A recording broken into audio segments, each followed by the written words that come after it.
Sejam muito bem-vindos, cinéfilos de sofá.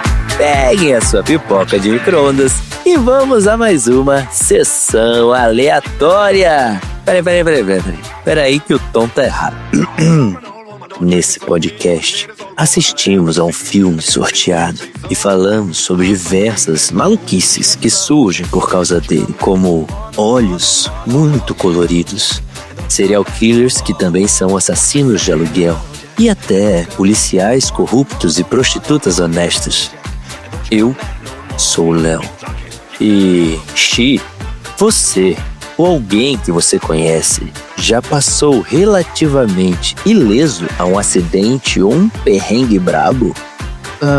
Assim, de cabeça agora eu não vou lembrar, mas eu já quase bati as botas no trabalho já.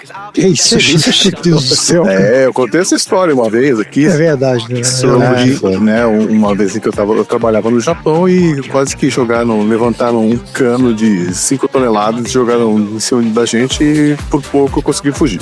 Não contavam com minha astúcia. Mas você tava usando aquele capacetinho, como que é o DPI lá?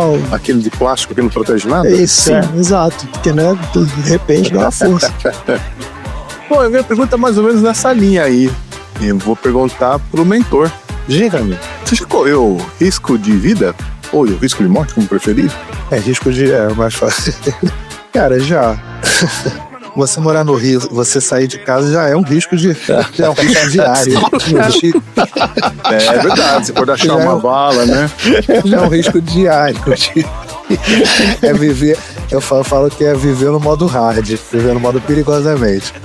Mas cara, uma canção, eu também já falei sobre isso também. Eu tenho um trauma de dirigir de carro, de tour, assim, eu tenho que superar isso, porque eu já sofri um acidente de carro quase igual ao do Premonição. Porra. Quase igual, quase sim. Não, Premonição não, o Hereditário, você tá falando? Não, que foi uma premonição do negócio. O cara de tora de madeira? O Hereditário não teria perdido a cabeça. Pois então eu achei que era aquele que tava falando. Eu falei, pô, não é possível. Mas é quase tá com a cabeça pra mesmo, fora, assim. Aí botou pra dentro rapidinho e passou o poste. Não. E da minha irmã, a gente tava indo pra Minas e ela foi fazer um corte, realmente não tinha nada, cara, não tinha nenhum caminhão, não tinha nada, assim. De repente, viu, assim, tipo uns caminhões com uns negócios de tubos de PVC e tal. Cara, aquilo ali deu um rolo e tal, começou a sair pela estrada e começou a bater no carro, começou a bater nos carros que estavam atrás. Nossa, foi surreal. Caraca, cara. E agora André, se você fosse pego por um canibal, Que isso, cara? qual a parte do seu corpo que você acredita ser mais suculenta e menos suculenta? Eu acho que seria o meu abdômen, mas eu acho que na minha situação atual, tá um pouco... uma carne meio gordurosa. Não sei se o cara ia curtir. Então talvez seja menos suculento, porque ele tem mais gordura acumulada, entendeu? Então vou deixar isso. Às vezes o cara gosta de uma gordurinha, pô. Tem cara que gosta, né? Daquela picanha com gordura. Então fica lá, gosto do freguês, digamos assim, né? Eu acho que o abdômen é um ponto aí que pode tanto ser pro positivo pro negativo. Né? Se o cara gostar da gordurinha, manda ver. Nós pelos assuntos já vê que vai ser um episódio daqueles. Não tem como, cara. Aí vai ser difícil. Esse vai ser daqueles. Ô, Léo, você já encontrou alguma pessoa depois de muitos anos? Você é um cara jovem, né? Não sei se essa pergunta é muito pertinente, mas digamos que você já encontrou alguma pessoa depois de muitos anos e ela tinha se tornado uma pessoa completamente diferente? Acho que já, sim. Aquela coisa, coleguinha de infância, né? Que você encontra com certeza. 20 anos depois, você fala, cara, como? Isso. Com certeza já aconteceu. Mas eu não lembro. Faz muito tempo. Apagou da memória. Apagou da memória, foi traumático. Foi traumático. Não sei se foi traumático não, mas com certeza tem gente que a gente olha assim e fala, caraca, como tá diferente, como tá, né? Ou era aquela pessoa da escola que tacava o terror, que era o péssimo aluno, e depois quando chegou lá na frente, virou uma pessoa completamente diferente. Já sei. O meu primo. Eu tenho um primo que quando ele era criança, ele era o capiroto na terra. Morria de medo dele, ele tacava o terror, tinha medo mesmo, medo dele. E quando virou mais velho, virou um cara super amoroso, super carinhoso, super família, assim, super legal. Achei que ele tinha entrado pra igreja. Quase isso, né? Não entrou pra igreja não foi o caso. Mas seria também uma mudança drástica. Também seria. Bom, então é isso. Não, peraí. Então é isso. Vamos misturar as pílulas do remédio na pipoca de micro-ondas e vamos ao filme. I do not understand you. Don't you come back. Oh, baby, please. Don't you come back no more. Acorda, isso é crante. Calma aí, pega outro comprimido. Que calma aí, coisa nenhuma. Vai ser sangue por sangue, jorrando pra valer. É que nem antigamente, os tempos ruins é o velho... Sessão aleatória.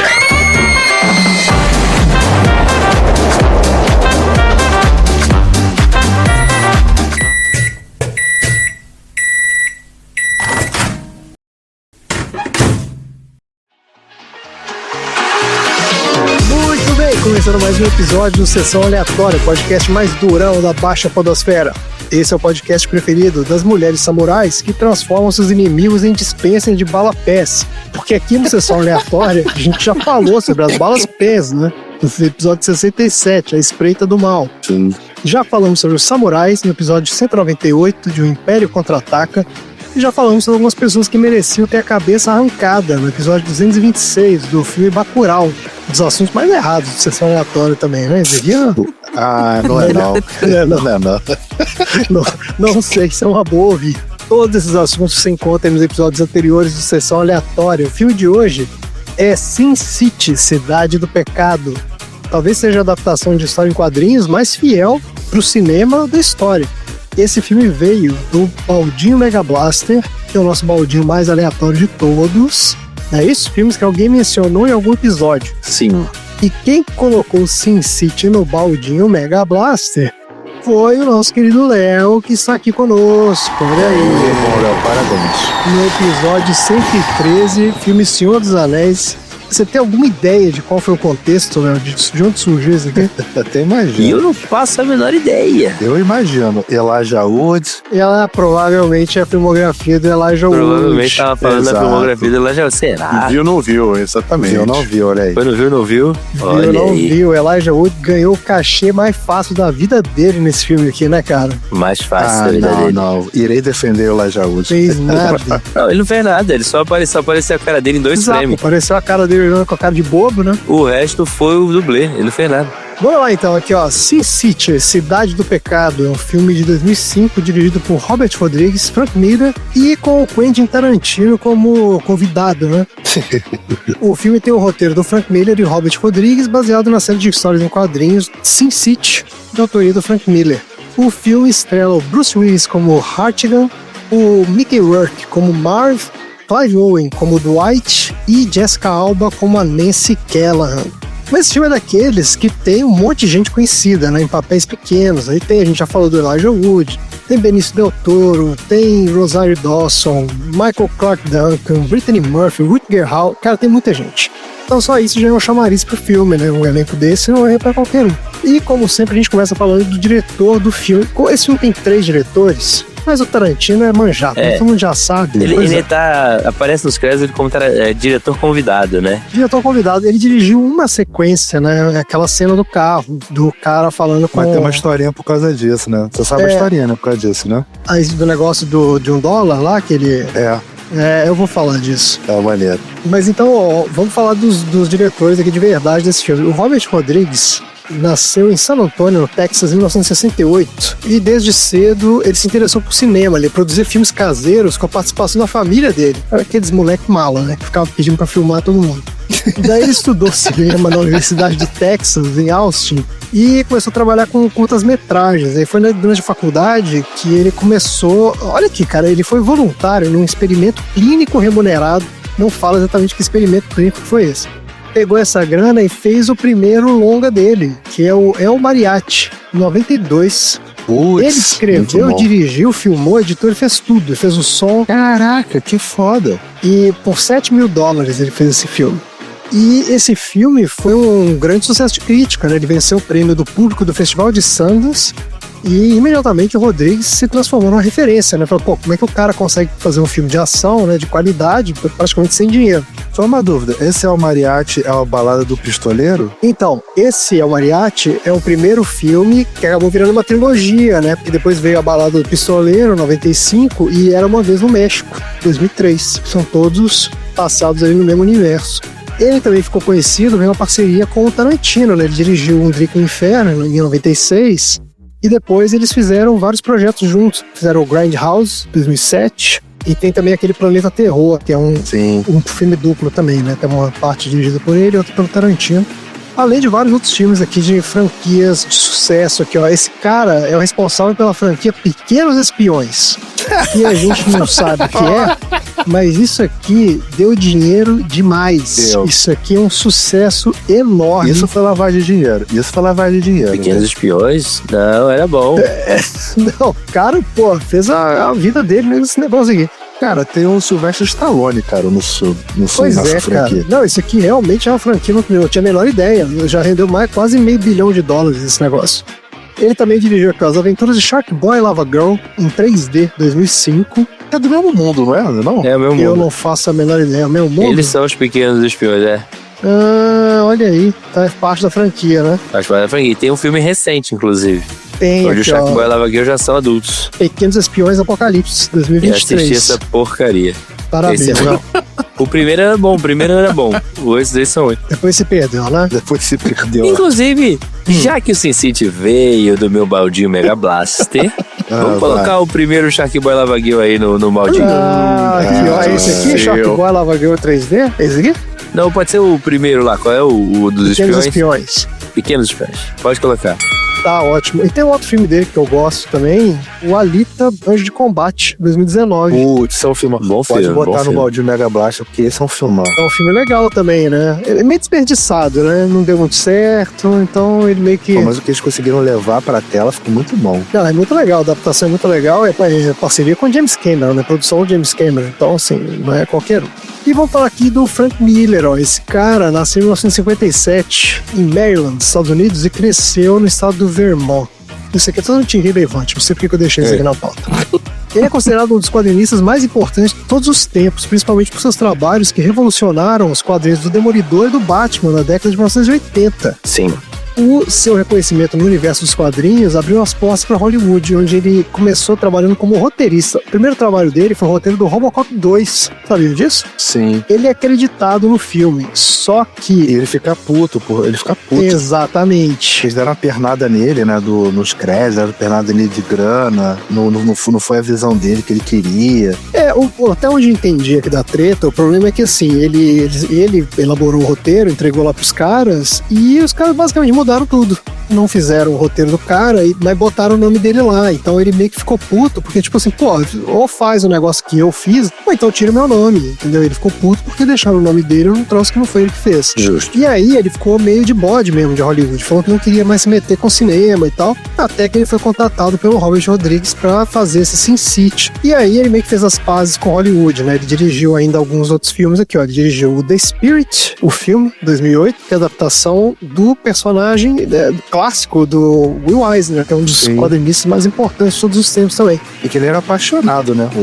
Ele fala, ele sempre falou, né, que o Spirit é uma das principais referências pra ele. E o Eisner era o cara que ele mais admirava e tal. Então ele meio que prestou essa homenagem ao cara, né? Mas não é um bom filme, né? E o filme é horrível, nossa, o filme é horrível. Nossa, o filme é horrível. Esse que é o negócio. Nossa, você vai homenagear o seu ídolo e você caga o negócio. Ele ainda também dirigiu a continuação do Sin City, que é A Dama Fatal, de 2014. Ele também em parceria com o Robert Rodrigues. E esse foi o último trabalho dele no cinema. Uma outra obra dele, é importante falar aqui também, né? Que todo mundo conhece, foi adaptada para os cinemas, foi o 300 de Esparta. A adaptação do Zack Snyder. Nossa senhora, que tristeza. Que, na real, chupinhou essa técnica do Robert Rodrigues, viu? Sim. Eu acho estranho, por que ele não chamou o Robert Rodrigues para fazer o 300? Não sei, cara. Eu sei por quê, eu sei. Por conta do Watchmen. E o Snyder tava na crista do negócio, né, do tipo, o visionário. Mas o Watchmen foi depois. Então, o Watchmen é depois. O 300, o próprio Snyder fala, né, que ele se baseou na visão do Robert Rodrigues, tipo, de usar o quadrinho do Frank Miller, porque o quadrinho do Frank Miller, ele é muito cinematográfico mesmo. Ele é o storyboard, praticamente. Exatamente. Então, esses caras falaram assim, cara, eu posso pegar isso aqui e vou filmar igual o cara fez. O Robert Rodrigues teve essa ideia e o Zack Snyder chupinhou, né? E virou aí o grande visionário, o Zack Snyder e tal, e não é. Mas é que tá, não tem uma treta do Frank Miller com o sindicato de diretores lá, que o... Não, essa treta não foi com o do Frank Miller, na real foi assim, o sindicato dos diretores tem umas regras lá de que caras que você pode colocar como diretor de filme. E principalmente nesse lance de co-diretor, porque eles parecem que não gostam muito disso. Então eles têm umas regras bem babaca. Tipo assim, não, pro cara ser acreditado como co-diretor, ele tem que ter uma parceria já de muitos anos, não sei o quê. Tem umas historinhas assim. Uhum. E aí, quando o Robert Rodrigues quis colocar ele como co-diretor desse filme, o tal do sindicato lá falou, não pode. E aí o cara falou, beleza, eu vou sair do sindicato então. E aí saiu, por isso que ele pôde acreditar o Frank Miller como co-diretor disso aqui. Caralho, pô, babancou. É, exato, ele tava confiando na visão do cara, né? Bom, vamos lá então pro nosso querido quadro Viu Não Viu. A gente comenta de alguns trabalhos que a gente viu e outros que a gente nunca ouviu falar das estrelas desse filme. Legal, adoro. Você viu ou não viu? O principal nome desse elenco é, sem dúvida, o Bruce Willis, um dos maiores atores da história do cinema de ação, mas a gente já falou sobre ele no episódio 169 do Duro de Matar 4.0, nossa senhora. Então, a gente vai falar de outro ícone do cinema americano, que é o Mickey Rourke.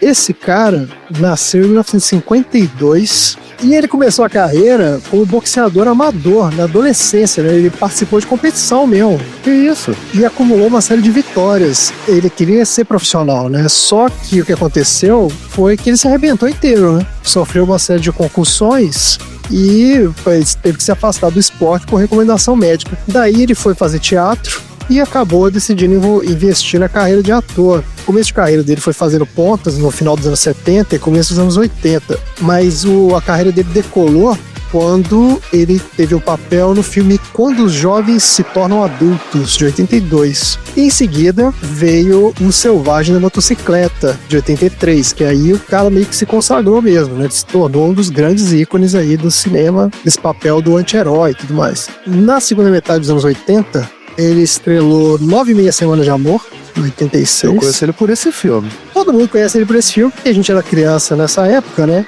E esse era um filme que tinha ele tinha um chamariz muito especial. Um apelo, exatamente, para crianças daquela época. E uma época que não tinha internet, a gente não tinha acesso a nada. E era um filme que tinha ali suas cenas picantes e tudo mais. Não, e ele era um puta galãozão, né, cara? Assim, você vê que, caraca, de homem galãozão pra Marvel foi o...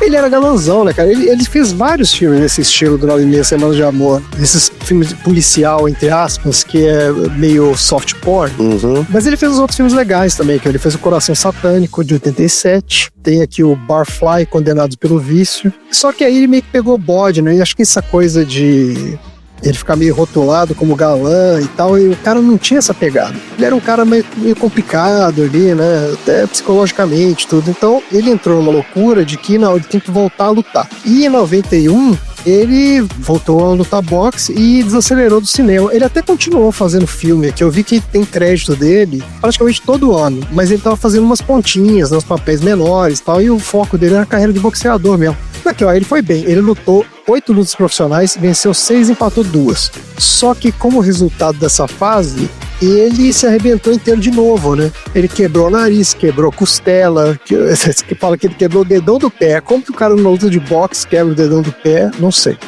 Rasgou a língua, se arrebentou inteiro. E ele teve um problema no maxilar, ele sofreu uma compressão do maxilar. Léo, o que é isso? O que é um maxilar comprimido? Provavelmente ele fez muita força mordendo os dentes enquanto fazia seu treinamento ou a luta, e aí rolou essa compressão do maxilar quando a arcada dentária se fecha uma com a outra. Eu só falei isso com vontade mesmo, mas eu faço a menor ideia do que seja. Tá bom.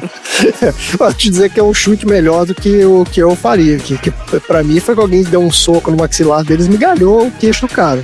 por conta disso, ele teve que fazer uma série de cirurgias de reconstrução facial, então ele ficou muito diferente. E isso impactou a carreira do cara. Quando ele resolveu voltar para a carreira de ator, isso já nos anos 2000, ele já não era o galanzão mais, né? Já tá todo fudido. Então, ele teve que pegar papéis que tivessem mais a ver agora com essa nova persona dele.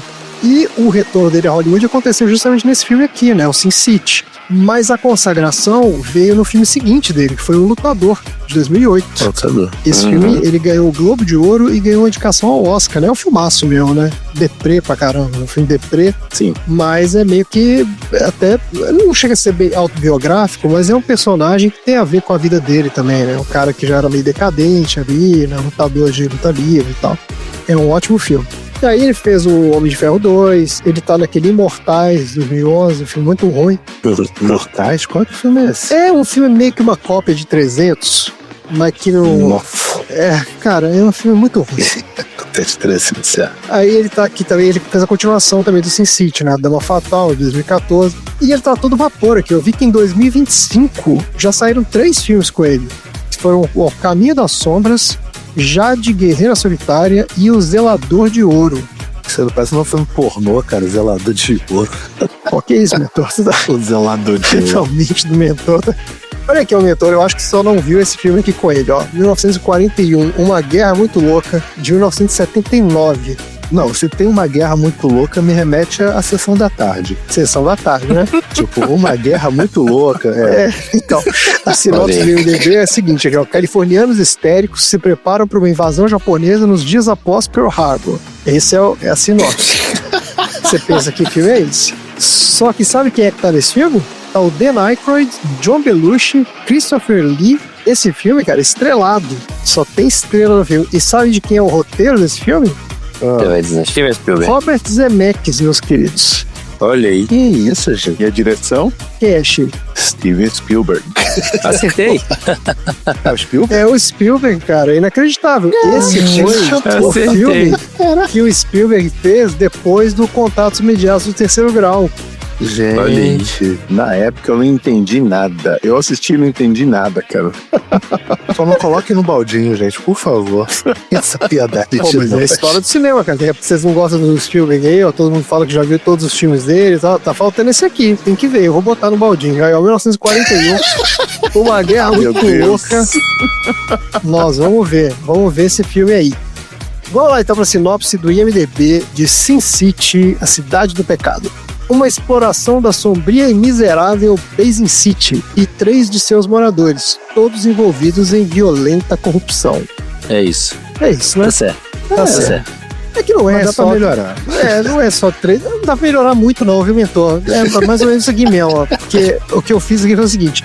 Na violenta e decadente Basin City, policiais corruptos, vigilantes brutais e mulheres fatais lutam por vingança ou redenção. O Marv é um ex-presidiário violento e paranoico que acorda ao lado do corpo sem vida da única mulher que lhe ofereceu um mínimo de afeto na vida e parte uma obsessiva caçada ao assassino. Dwight é um detetive particular com um código moral próprio que tenta proteger as prostitutas da cidade velha após o assassinato de um policial. E o Hartigan é um dos poucos policiais honestos da cidade que sacrifica tudo para salvar uma jovem das mãos de um psicopata filho de um influente político. À medida que suas histórias vão se entrelaçando, a gente vai conhecendo o submundo da cidade e seus personagens peculiares num cenário onde a moralidade de cada ação é sempre posta à prova. É isso o filme. Sim. É um filme estilo antologia, são várias histórias curtas, os personagens vão meio que se cruzando ali e tal, mas não tem uma história só, né? Não é um arco. E não tem nem ordem cronológica, né? Nem ordem cronológica, exatamente, né? O filme vai e volta, então é bem interessante. É bem a estrutura do HQ também, né? A gente vai falar um pouco mais disso. Você leu o HQ? Claro, pô, todas as HQs que eu mais gostei de ler, incrível. Vamos lá, começa aí, Léo. Você que sugeriu esse filme, certamente porque você já tinha visto, tinha gostado. Já tinha visto, não lembrava muito dele, pra ser honesto, vi de novo. Gostei bastante, achei muito legal. Eu lembrava muito bem que ele era preto e branco e que tinha sempre cores muito bem marcadas de alguns personagens, né? E realmente, a estética desse filme eu acho que foi inovador pra época. É inovador até hoje, é bem diferente, né? De tudo. E, pô, é um filme muito, muito interessante. Violento, né? Bem violento. Bem violento. Mas eu gostei do filme. Filme de boneco, né? Eu gosto de filme de boneco. E você, mentor? Como é que foi aí? Já tinha visto o Sin City? Cara, eu sou apaixonado por Frank Miller, pela Frank Miller, pô, Batman ano 1, Cavaleiro das Trevas, pô, Demolidor Renascido, né? Mas eu vi esse filme no cinema. E, cara, assim, eu admito que eu tava com muito medo, assim, de ver esse filme no cinema. Porque eu tava assim, pô, será que vai ficar legal? Será que... E a classificação desse filme aqui veio pra 16 anos, não foi nem pra 18 anos. É mesmo, cara? É. E, cara, assim, quando começou o filme, eu falei, caraca, eu tô vendo a graphic novel em movimento. Eu gosto muito do filme porque o Robert Rodrigues, ele conseguiu entender que a cidade é um personagem. É. E o fato dele conseguir mostrar isso aquece muito meu coração nesse ponto, assim, porque realmente foi o que você falou.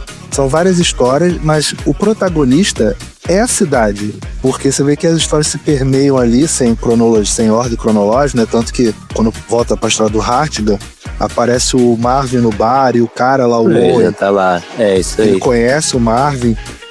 Tipo assim, tanto que ele fala uma introdução do Marvin, tipo, esse cara aí é um psicopata, não sei o que. Então você vê que meio assim, tá todo mundo ali, sabe? Por exemplo, o Marvin sabe, pô, essa é a cidade velha, não pode mexer com eles e tal.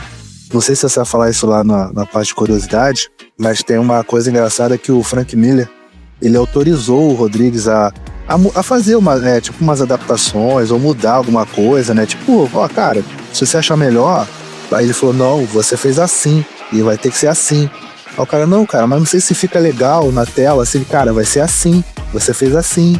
É, ele tava comprometido ali a fazer o próximo mais fiel possível, né? Certamente. Sim, O cara se propôs a fazer. o elenco também abraça muita ideia, assim, do que é o Sin City, assim, as caracterizações ficaram muito boas, assim.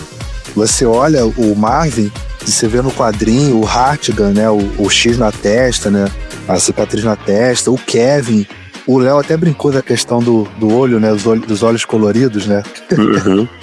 É muito bonito visualmente de se ver também na tela, assim. Foi uma das adaptações mais fiéis de quadrinho, assim, pra mim, assim. Eu não consigo imaginar uma adaptação mais fiel do que Sin City.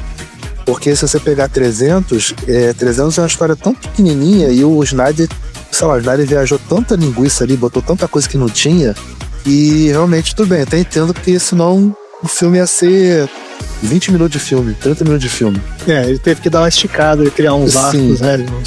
Mas o Sin City não. O Sin City você vê que a fidelidade é muito surreal, assim. Pra quem gosta de quadrinho, pra quem gosta de ler, é maravilhoso, cara, assim. Chuta bundas dessas atuações de merda como o V de Vingança, o Watchman, essas bostas dessas adaptações, Cavaleiro das Trevas. Ih, Sin City, rapaz. porra. O cara falou mal de Watchmen e Cavaleiro das Trevas, são dois filmaços. Cara, tá agressivo. Cavaleiro das Trevas não teve adaptação, não, mentor. O cara só usou o nome do. Ah, não. Só pegou o nome, né? Ué. Mas é. Não, mas não é adaptação, pô. Nada a ver. Mas foi. Não, claro que não. É uma Eu sei, reinterpretação. Marta, tem, mas tá lá. Ah, não, tá. Você tá falando daquele Batman vs Super-Homem, né? Que negócio ali. Ah, tá. Não, tá bom.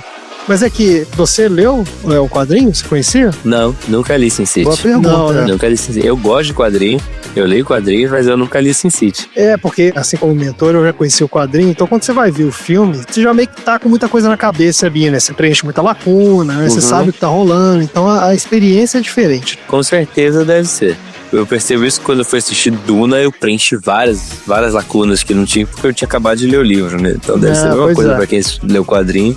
Eu tô curioso pela opinião do Xi aí sobre esse filme. E aí, Xi? Por que você é curioso com a minha opinião? Porque eu tô curioso com a sua opinião. É aquele que você também não leu o HQ Não, e eu não quero li. ver. Você não é tão fã de filme de boneco que nem eu. Não. Na verdade, assim, eu na época eu lembro de ter assistido e achou tudo lindo. Mas eu saí do cinema, eu já não lembrava nada da história. Eu lembrava do preço da pipoca, do gosto da pipoca, da poltrona do cinema que tava meio desconfortável, mas do filme eu não lembrava nada. Eu acho que isso é uma questão também, né? Porque é um filme visualmente lindo, mas Isso. você tem que estar no pique pra ver o filme, né? Porque é um filme violento. é difícil porque os personagens ali, tirando um ou outro, a maioria é psicopata, né? Não são de pessoas boazinhas.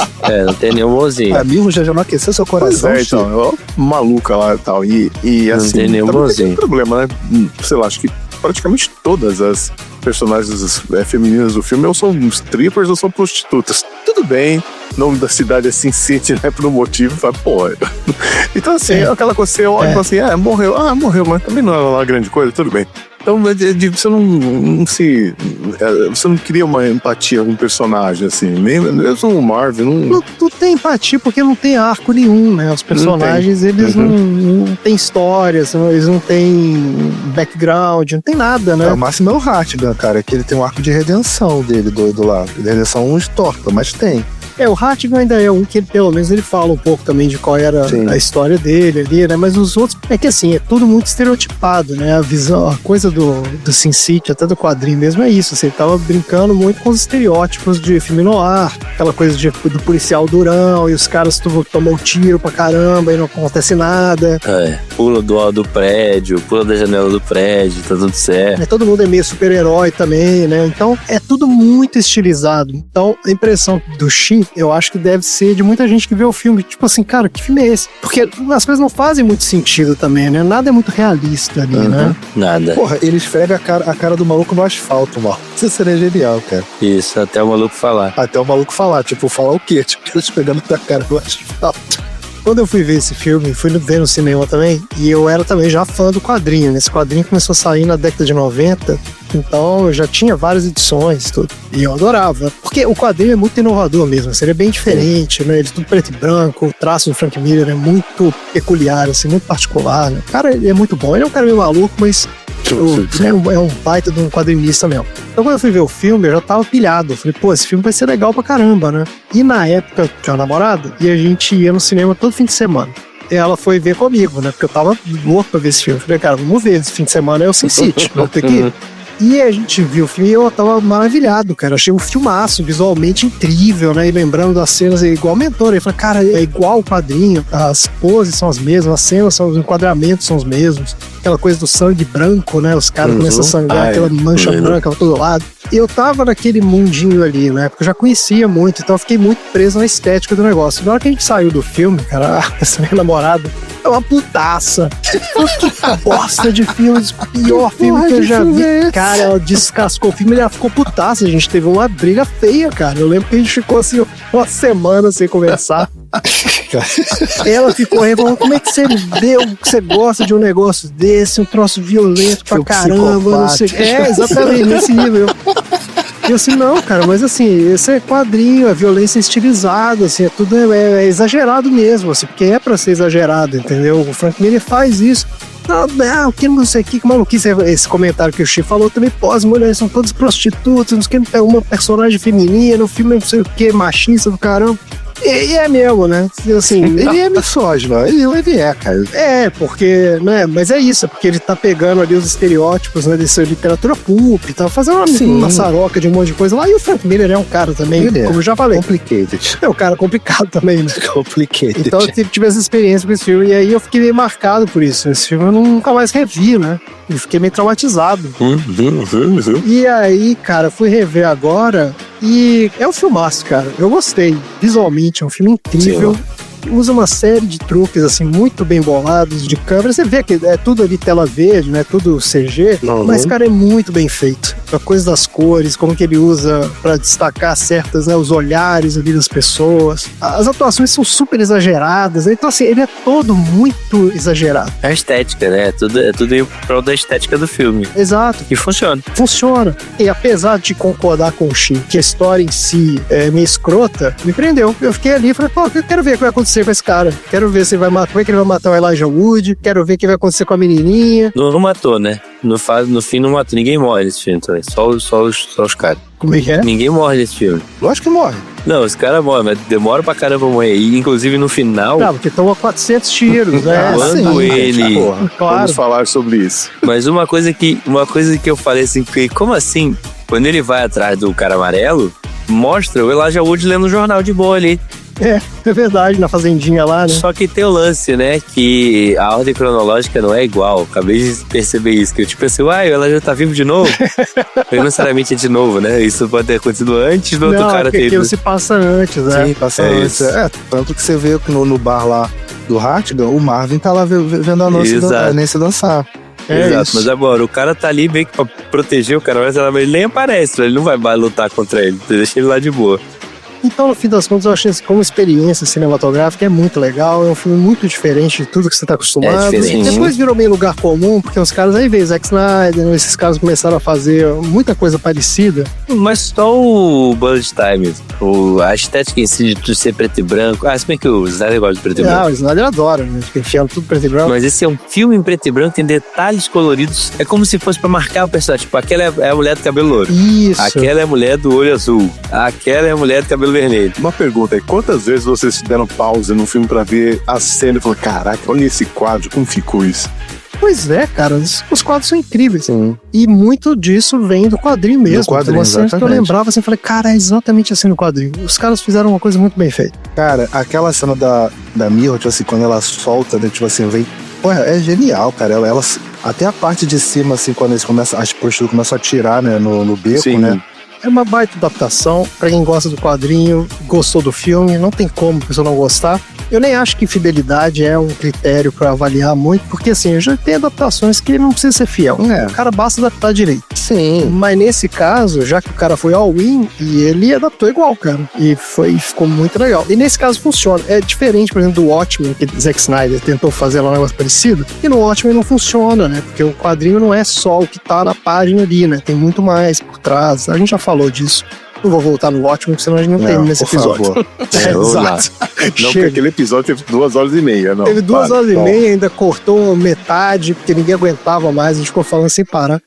Mas é isso, cara, é um filmaço muito legal. Agora, realmente, assim, não recomendo pra todo mundo, não, porque é um filme violento pra caramba.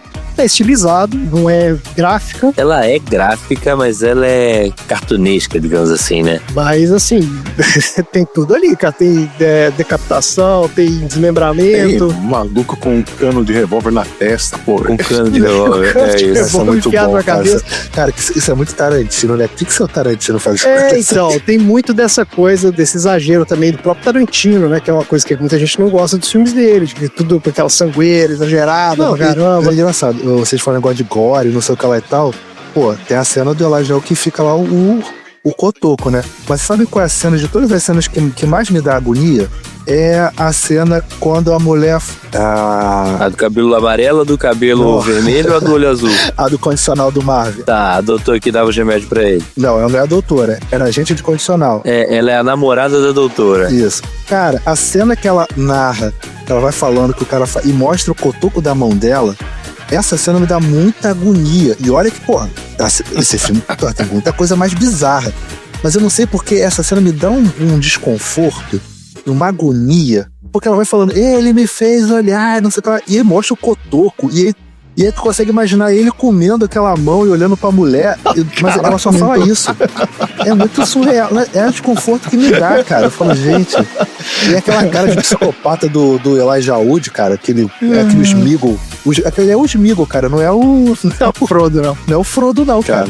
Eu vou te falar que eu sinto o cheiro daquele cara. Que é nojento, né? Do Kevin ou do amarelo?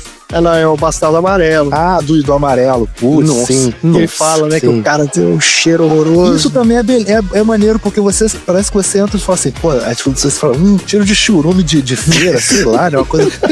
E é nojento, ele botou a mão no pinto do cara. Porra, que nojento, cara. Ele arrancou com a mão ali, porra. Vários tipos de morte estão para acontecer a menos de 20 metros. Mesmo assim, é difícil deixar de olhar para ela.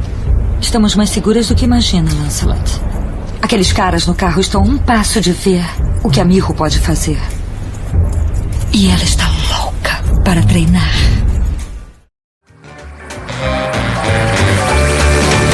Tá ótimo, minha gente. Vamos falar um pouco aqui de algumas histórias da produção. A história dessa adaptação começa com o Robert Rodrigues, né? Ele conta que foi muito influenciado pelo formato de antologia, quando ele colaborou com o Tarantino num filme chamado Grande Hotel. Vocês conhecem esse filme aqui? Não. Grande hotel. São 4 histórias que se passam no hotel na véspera de Ano Novo. Cada uma dessas histórias dirigida por um cara diferente, né? O Robert Rodrigues era um desses diretores. E ele conta que sempre quis fazer um filme nesse estilo, e a coisa deu clique quando ele leu o HQ, né? O Sin City, do Frank Miller, que é estruturado desse jeito. São várias histórias que se entrelaçam, tendo a cidade como um pano de fundo, né? Até como o mentor falou, é meio que um personagem mesmo. Ele ainda ficou fascinado também pelo estilo narrativo do Frank Miller, que é muito cinematográfico. Então, para ele, a própria HQ já era o storyboard. E ele achou que teve a chance aqui de fazer uma adaptação revolucionária, traduzindo quase quadro a quadro a experiência gráfica para as telas. E eu já comentei, né? Que o seu Zack Snyder copiou na cara dura isso aqui, né? No 300, mas essa sacada foi do Robert Rodrigues. E como eu falei, né, o problema é que o Frank Miller estava muito resistente à ideia de ceder os direitos do Sin City para Hollywood, né? Ele já estava queimadaço com a história lá do Robocop, então ele falou, cara, não vou trabalhar com esses caras, porque tudo que eu faço aqui, o cara muda tudo. Só que para convencer o Frank Miller, o Robert Rodrigues produziu por conta própria um curta. Ele pegou um trecho do quadrinho e montou lá no estúdio dele, usando fundo verde, umas câmeras digitais e tudo mais, para mostrar pro cara que, tipo assim, não, eu quero fazer exatamente o que você fez na página, o que o mentor falou aí, então eu vou filmar o que já tá desenhado aqui. E quando o Frank Miller assistiu ao teste, ele ficou maluco, né? Falou, pô, é isso, então beleza, se for assim, podemos fazer. Esse curta, inclusive, tá na versão final do filme, viu? É aquela sequência de abertura lá, que tem o Josh Hartnett, tá conversando com a menina lá no terraço do prédio. É o assassino amoroso. Exatamente. E aí teve toda essa treta que o mentor já comentou, né, da história aqui do sindicato. Então o Robert Rodrigues teve que sair do tal do sindicato dos diretores, mas ele queria fazer um negócio mesmo. Ele falou, não vou fazer a sério isso aqui.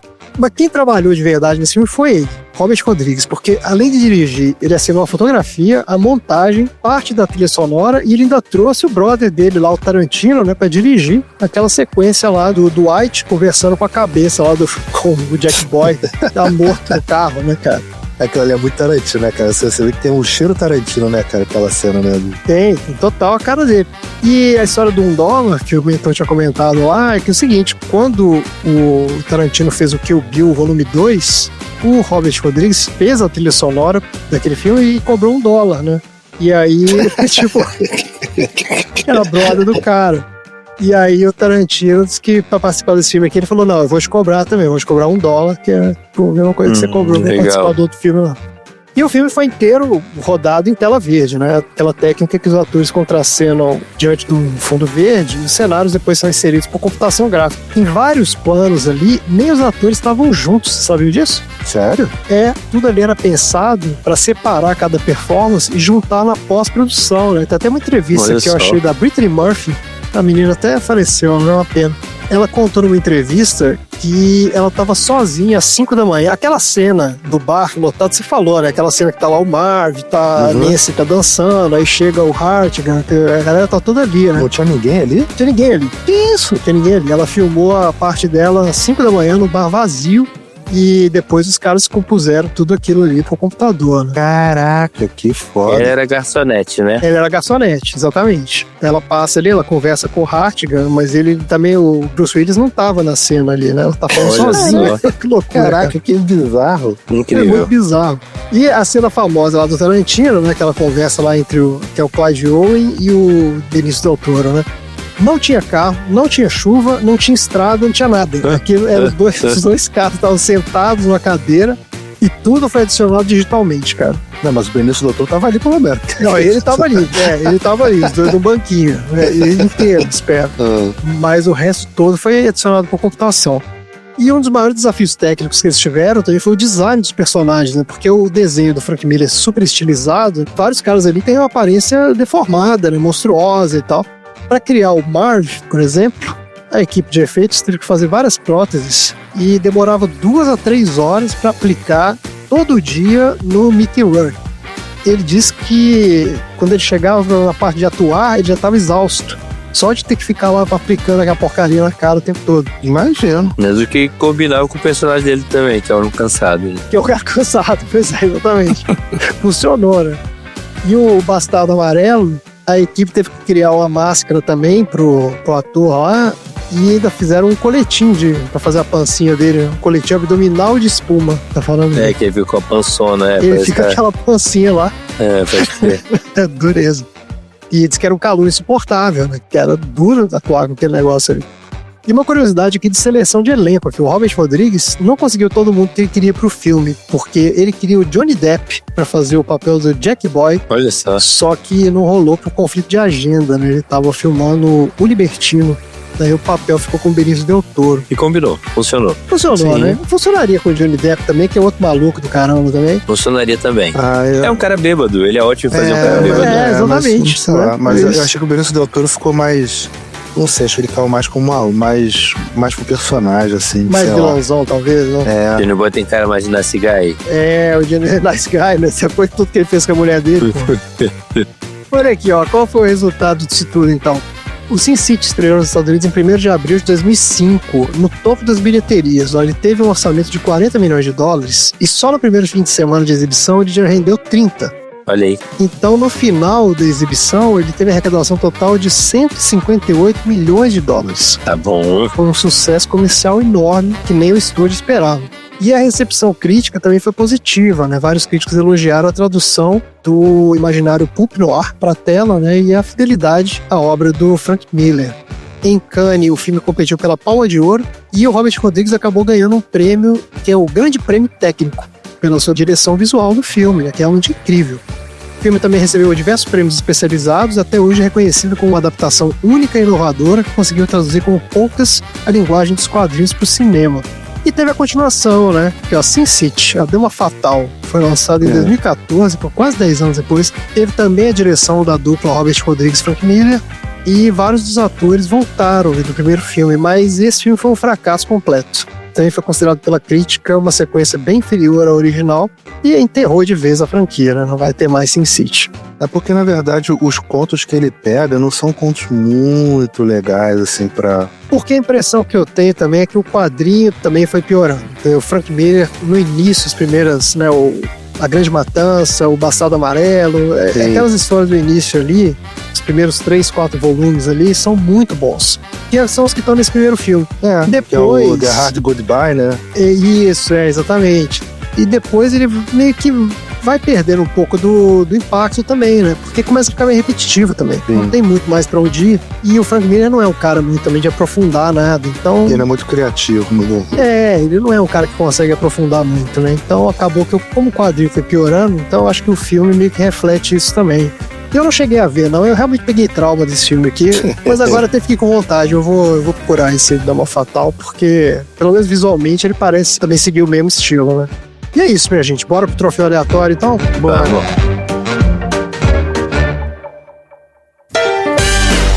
Troféu aleatório.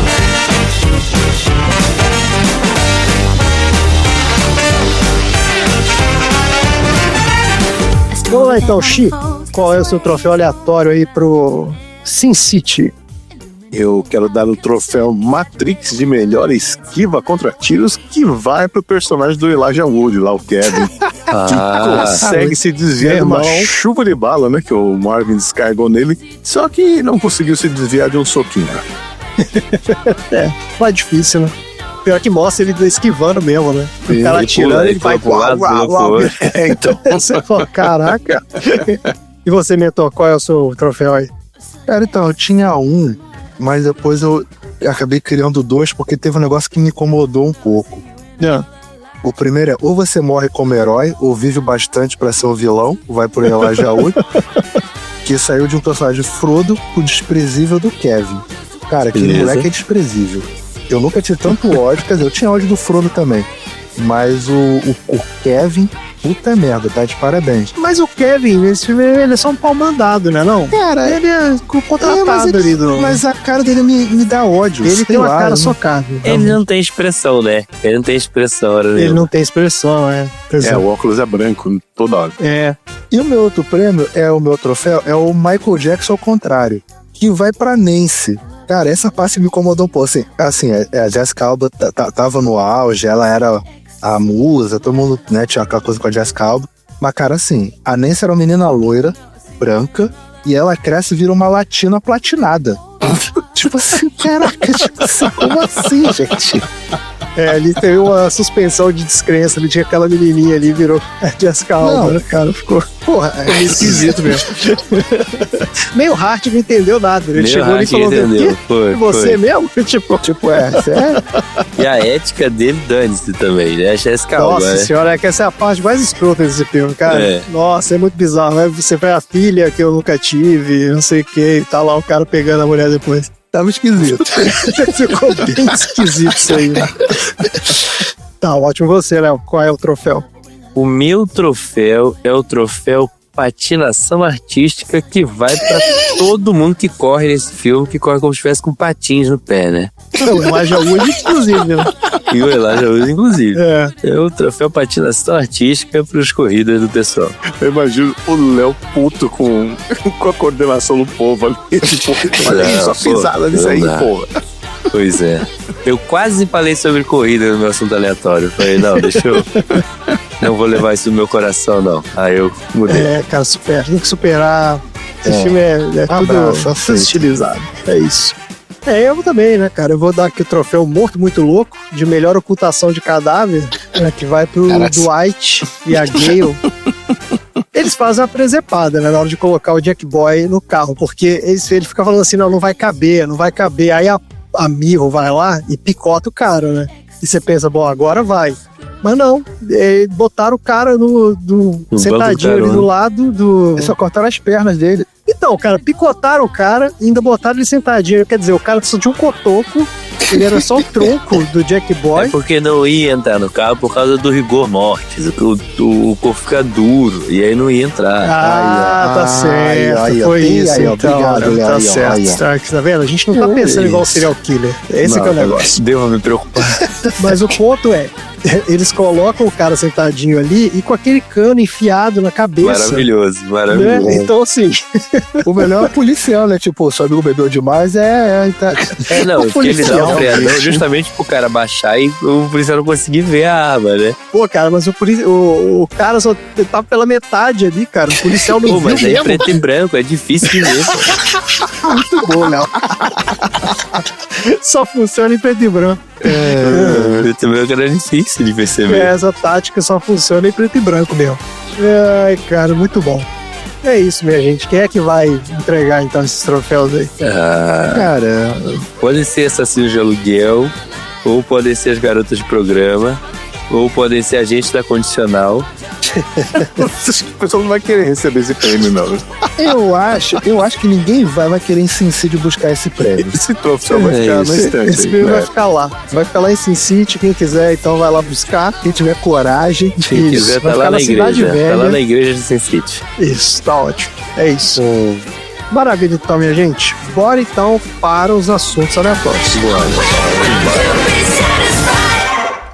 Não. Pelo menos tente, velho. Tensione esse pescoço. Mexa o corpo, a janela. Talvez tenha alarme. A janela. Tensione esse pescoço, droga. Não desmaie. Não desmaie. Não tem alarme. O vidro. Corte a corda. Você consegue. Você consegue. Vamos lá, então, começando os assuntos aleatórios da semana. Isso aqui vai ser um desafio pra não virar um bad vibes. Marina vai adorar esse episódio aqui. Nossa, esse vai ser a cara da Marina. Rumando pra ser um bad vibes cast. Vamos lá, Xi, qual é o assunto aleatório da semana? Então, eu vou tentar levar na zoeira pra ver se fica um pouquinho melhor aqui. Então, assim, assistindo o filme pela segunda vez na vida, eu não pude deixar de notar uma semelhança entre o Marv e outro personagem famoso aqui no Brasil. Porque a vida é uma caixinha de surpresas, né? E o Marv teve que encarar vários imprevistos durante sua trajetória, assim como o nosso lendário Joseph Klimber. Joseph Klimber, muito bom. Hoje eu resolvi trazer exemplos reais de pessoas que ficaram cara a cara com a adversidade várias vezes, mas se recusaram a desistir e morrer também. Olha aí, cara, muito bem. E eu vou começar lá atrás, hein, em 1650, com o caso da Anne Green, que trabalhava como serviçal numa casa de uma família rica, foi seduzida pelo neto do seu patrão e ficou grávida. Mas ela não contou pra ninguém. ela sofreu um aborto espontâneo 6 meses depois e enterrou o corpo de seu filho sozinha. Meu Deus, cara. Mas aí a vida, né? A vida é uma caixinha de surpresas. E quando o corpo foi descoberto, ela foi acusada de infanticídio, apesar das evidências claras de que a criança havia nascido morta. Ela foi considerada culpada e condenada à forca. Em 14 de dezembro, ela foi enforcada, mas não morreu. Ela ficou ali pendurada pelo pescoço por quase meia hora, enquanto os amigos dela ficavam socando o peito dela, puxando as pernas com toda a força pra tentar matar ela de vez e tentar encurtar o sofrimento, né? Meu Deus, Um amigo assim, né? Caraca. Quando eles acharam que ela estava finalmente morta, colocaram ela no caixão e enviaram para o médico, né? A fim de entender por que ela não morreu rapidamente. E quando ela foi colocada no caixão, um guarda ouviu ela respirar.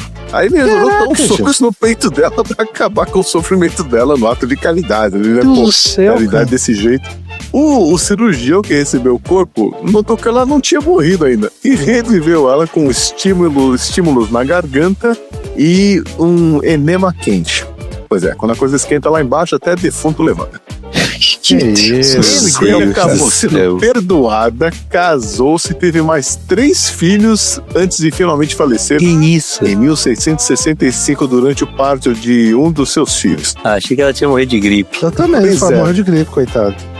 Ó, outro caso emblemático aqui é o do senhor Tsutomu Yamaguchi. Ele era engenheiro e trabalhava na Mitsubishi. Ele costumava viajar para cidades distantes dos grandes centros e em maio de 1945 ele viajou para Hiroshima, onde ficaria pelos próximos 3 meses trabalhando em um projeto. Aí você sabe o que vai Conheço a acontecer, história né? desse. Sei. O trabalho transcorreu sem problemas, mas a vida é uma caixinha de surpresas. E no dia 6 de agosto, quando ele estava deixando a cidade e indo em direção ao cais para pegar um navio de volta para casa, os estadunidenses lançaram uma bomba atômica na cidade. Ele estava a quase 3 quilômetros do epicentro e sofreu queimaduras e rompimento do tímpano, mas não morreu. Aí ele pensou, essa vai guerra pra tá onde, muito né? perigosa, vou voltar pra casa até as coisas se acalmarem um pouco. E foi isso que ele fez. Só que ele morava onde? Em Nagasaki. Ah, não, X, não é possível. Ah, não, mentira. Mas cara, tá calma, sacanagem. mas calma, ouve. Caraca, Aí ele tava lá na mano. empresa, 11 horas da manhã do dia 9 de agosto, contando sobre a explosão de Hiroshima, quando os estadunidenses lançaram a segunda bomba atômica sobre o Japão. Aí, de novo, o Yamaguchi estava a apenas 3 quilômetros do epicentro. Dessa vez ele passou ileso, não sofreu ferimentos, porque o prédio onde ele estava resistiu à onda de choque. E aí, no pós-guerra, o Yamaguchi ele trabalhou como tradutor para as forças de ocupação americanas. Em seguida, tornou-se professor e, anos mais tarde, voltou a trabalhar na Mitsubishi. Ele é a única pessoa oficialmente reconhecida pelo governo japonês como sobrevivente duplo e ganhou um status que só ele vai ter em toda a história da humanidade. É o status de Nijo Hibakusha, ou seja, a pessoa bombardeada 2 vezes. Não, cara, quando você falou ele ganhou, não sei, eu achei que ele tinha ganhado algum prêmio do governo, alguma coisa Não, assim. Esse cara tinha que... O maior prêmio tá vivo, pô. É vivo, Pô, mas não é é possível. Tá O cara não louco, jogou na pô. loteria depois, nem nada? Meu, mas ele tem um título que é só dele. Nenhum ser humano vai ter esse título, pô. Não vai mesmo. E, pasmem, ele viveu até os 93 anos. Ele faleceu em aí? 2010 só. Que isso, Esse O que ele realmente contou pra já tá ninguém é que ele próximo. ganhou poderes especiais depois da bomba e que ele era um super-herói nas madrugadas japonesas. Ô, vocês já ouviram aquela frase, morreu de morte morrida? Já. Esse nosso próximo caso faz a gente pensar se existe mesmo morte morrida, né? Olha aí. Ismail Azizi, lá da Tanzânia, é um cara que já foi declarado morto 6 vezes em diferentes circunstâncias e, surpreendentemente, sempre ressuscita. A primeira morte dele aconteceu em um acidente de trabalho. Mesmo declarado morto e tendo sido levado ao necrotério, ele recuperou a consciência. E aí assustou todo mundo que estava lá, os familiares, vizinhos, todo mundo socorrendo. A segunda vez foi durante uma crise de malária. Ele foi dado como morto, mas quando ele já estava dentro do caixão, aí ele falou, não, ainda não é minha hora e tal. E aí ele começou a gritar e bater na tampa do caixão pedindo por socorro. Meu Deus, cara. Aí você pensa, pô, não, agora o cara vai viver em paz, ele vai continuar a vida dele ali e tal. Mas como a gente sabe, a vida é uma caixinha de surpresas. E a vida do Ismael não estava sendo fácil, não. Ele continua vivo até hoje. Só que para isso ele teve que sobreviver a um acidente de trânsito que o deixou em coma, a uma picada de cobra venenosa que o deixou 3 dias no necrotério. Gente, Meu Deus, cara. Foda. Uma queda de um poço e chegou até ter seu corpo ateado em fogo pelos próprios vizinhos dele. Os caras gente. mandaram queimar ele. Meu Deus, porque estão achando Né? que o cara é Apesar de um tudo, boa demônio. pessoa não é, então. Ele sobreviveu. Boa pessoa não é. Sobreviveu. É por isso que os caixões antigamente, você enterrava as pessoas com sininho pra fora. Não é por isso. Mas não adianta nada, né, pô? É por causa da Como é época que é? O que sininho tinha... tá fora? A galera tinha medo de narcolepsia. Aquele Não, você Edgar Allan enterrado com Poe, sininho. ele tem Isso. vários textos que falam sobre narcolepsia, porque muita gente era enganado. A medicina não era o suficiente para identificar claramente quem tá narcoléptico ou quem tá morto. E a pessoa parece que morreu do nada. A pessoa dorme e os sintomas vitais, sinais vitais vão lá pra baixo. E aí a galera era enterrada com tipo uma cordinha, que se ela acordasse, ela puxava a cordinha e a galera lá de cima conseguia ver que não tinha morrido, não. Dizem em terra que tá vivo, era só narcoléptico. Não, mas isso aí é a origem da lenda de zumbi, de vampiro, tudo, né? Pode Com ser. morto-vivo. Porque, com certeza, o cara era enterrado, ficava lá dando, né, batendo no caixão, pedindo pra sair. E. Mas eu já ouvi. Imagina. Nossa, André, Histórias como você terríveis, é cara. cético. Pois é. Ué, cara. Então, mas sabe por que os vizinhos tentando matar ele, colocando fogo, atacando fogo nele? Ouvia música alta de madrugada. Não. Deixava a vizinhança maluca. Ficava escutando peça no AP de madrugada. Essa história dele de sobreviver a tudo causa medo nas pessoas, né? O pessoal acha que ele tem um pacto com o demônio mesmo. Aí, ó, tô falando, cara. Tá achando que Já é deviam falar que ele era vampiro, né? morto-vivo, que ele era vampiro. Isso. Exato. Sempre rola E isso. os médicos lá não tem uma explicação científica pra incrível resistência que ele tem, né? E como é que ele sobrevive a tudo isso. Então, hoje ele vive isolado. Ele enfrenta nesse estigma de ser um cara imortal, imutável, imorrível. Ele é o Highlander, cara. Ele é o Razal Ele tá esperando o outro, pra aparecer o outro pra cortar a cabeça dele. E parece que o avô dele também teria vivido experiências semelhantes. Olha só, O avô genético. dele? O avô dele. Então tem que estudar o DNA do Ismael aí, porque, gente, ó, esse aí... A verdade é que nunca foi o avô dele, era ele mesmo, são duas identidades. Olha aí, olha o Léo que é isso aí. eficaz. É isso aí, ó. O Highlander tá entre nós. Ele tá esperando o outro pra vir cortar a cabeça dele, cara. Conor McCloud tá se disfarçando de Ismael Aziz. Como é que era o nome que ele usava no Highlander 2? Ele tinha um nome esquisito Ele também. tinha um nome escroto, né? Então, Ele mudou de nome, porque ele... Ismael. Ismael. Porque justamente ele não morria, nome né, cara? mais Ele tinha que comum da ficar mudando de Tanzânia e nome. vocês dando risada aí. Olha, Perdemos eu os sei que o ouvintes da Ismael- Tanzânia. O Ismael é o verdadeiro duro de matar. Mas aquele que talvez tenha sido mais parecido com o Marv do filme é o rei Zog da Albânia. Olha só, em 1931 ele foi baleado ao sair da ópera de Viena. Para a maioria dos reis isso é uma coisa muito rara, um acontecimento único. Só que o Zog já tinha sido baleado no início dos anos 20 também. E naquela ocasião ele levou só alguns minutinhos para se recompor. Aí ele, sangrando, seguiu para casa do parlamento, onde ele ia fazer um discurso. Só isso. E nessa época aí a monarquia da Albânia era relativamente nova, então ele não era muito respeitado fora do seu país. Mas ele tinha aquela vida de rei, né? Uma vida boa, cheia de regalias e tal. Mas a gente sabe, né? A vida é uma caixinha de surpresas, e como o rei Zog não era muito amado pelos seus compatriotas albaneses, que viviam na pobreza, Como a maioria dos reis, né? Vamos deixar claro aí. Né? Em geral. Aí ele, que não é bobo nem nada, começou a ficar preocupado pela sua vida, pela vida dele, porque pela vida dos outros ele não tinha muito apreço, não. Pois é. Ele tinha um hábito meio complicado, que era de assassinar seus oponentes políticos. Onde será que ele já viu Tudo isso? isso fez do Zog aí um homem marcado para morrer. Aí ele começou a não ser visto em público mais, aí ele começou a colocar a família dele no comando do exército, ele chegou a deixar a mãe dele encarregada de provar comida, com medo de ser envenenado. Se ela tivesse envenenado, já tava velho.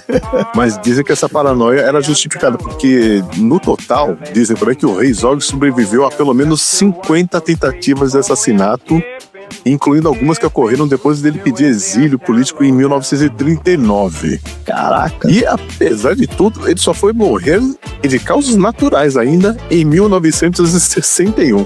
Essa é aquela história de que vaso ruim não quebra, né? Pois é. Então veja aí, tem histórias da vida real que parecem filme mesmo. Aliás, tem vários roteiros aí em Hollywood. Vamos parar de repetir filme e vamos pegar uma dessas histórias aí que eu acho que seria bem legal, viu?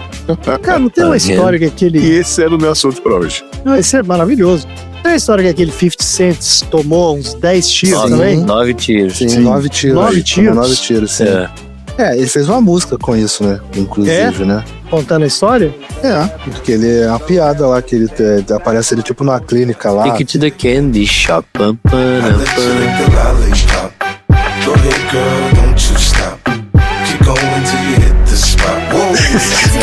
Não é essa música não, isso aí é outra.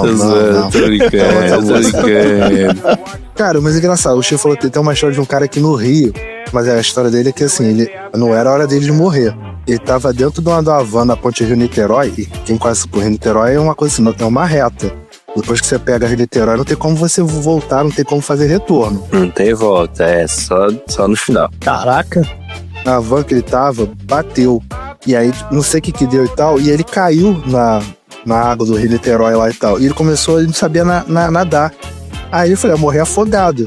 Do nada, tipo assim, sei lá, emergiu um submarino de treinamento da Marinha ali perto da Ilha Fiscal e meio que resgatou, não é resgatou ele, mas tipo, ele não morreu. Aí fica sacaneando que a morte, ele falou, tipo, premonição, tipo, caraca, tem que matar todo mundo nessa van. O que esse maluco tá fazendo na van? Titi, joga ele na água aí e tal. Porra, o maluco não sabe nadar, mano, e agora? Porra, sei lá, cara, porra, dá um jeito pra esse maluco não morrer. Cara, aí você hoje falando, foi, esse tá meio duro de matar, cara, esse maluco aí. Isso aí também. Aquela cena do filme que o cara, ele tomou, aí é o outro cara, né, o Dwight, ele leva um tiro, esse nome é muito bom, né, eu fico lembrando do cara do The Office. O Dwight, ele toma um tiro e os caras acham que ele morreu, né, e aí eles acham o distintivo dele e vê que a bala bateu ali. Essa história parece que já rolou também, né, do cara que foi baleado. Já. Só que ele tava com um livro de bolso, alguma coisa. Um crucifixo, acho que era um crucifixo. Aí tem várias versões da história, né? Tem Bíblia, tem a Bíblia, tem um monte de bobagem. Crucifixo, Mas parece que já rolou mesmo. Tipo, se o cara tava com um negócio no bolso ali e não, mas parou a bala. No filme, eles realmente... o meu assunto é bem parecido, mas eles realmente... Ele pula do prédio de boa, cai de boa. Acidente de carro, tá nem aí. Toma tiro. Tem ataque cardíaco e ele respira, tá tudo bem. A corda no pescoço, ele fala, não, se concentra no músculo do pescoço, que tá tudo bem. Eles realmente, no filme, não tem o que fazer pra matar esses caras. É isso. Né? Tá ótimo então, minha gente. Bora pro próximo assunto aleatório. Bora.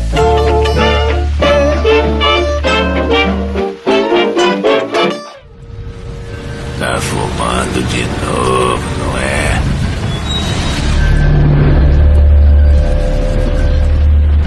Cala essa boca, Jack Boy. Tá morto. É só minha imaginação, então cala a boca. É pra você ver o estado deplorável da tua mente. Tá começando a ouvir coisas, tá ficando nervosinho. Faz você fumar. Você sabe que é verdade. Ninguém desiste pra valer. Um fumante jamais deixa o cigarro quando a coisa aperta. E tá feio pra tudo. Eu tô bem, cala essa boca.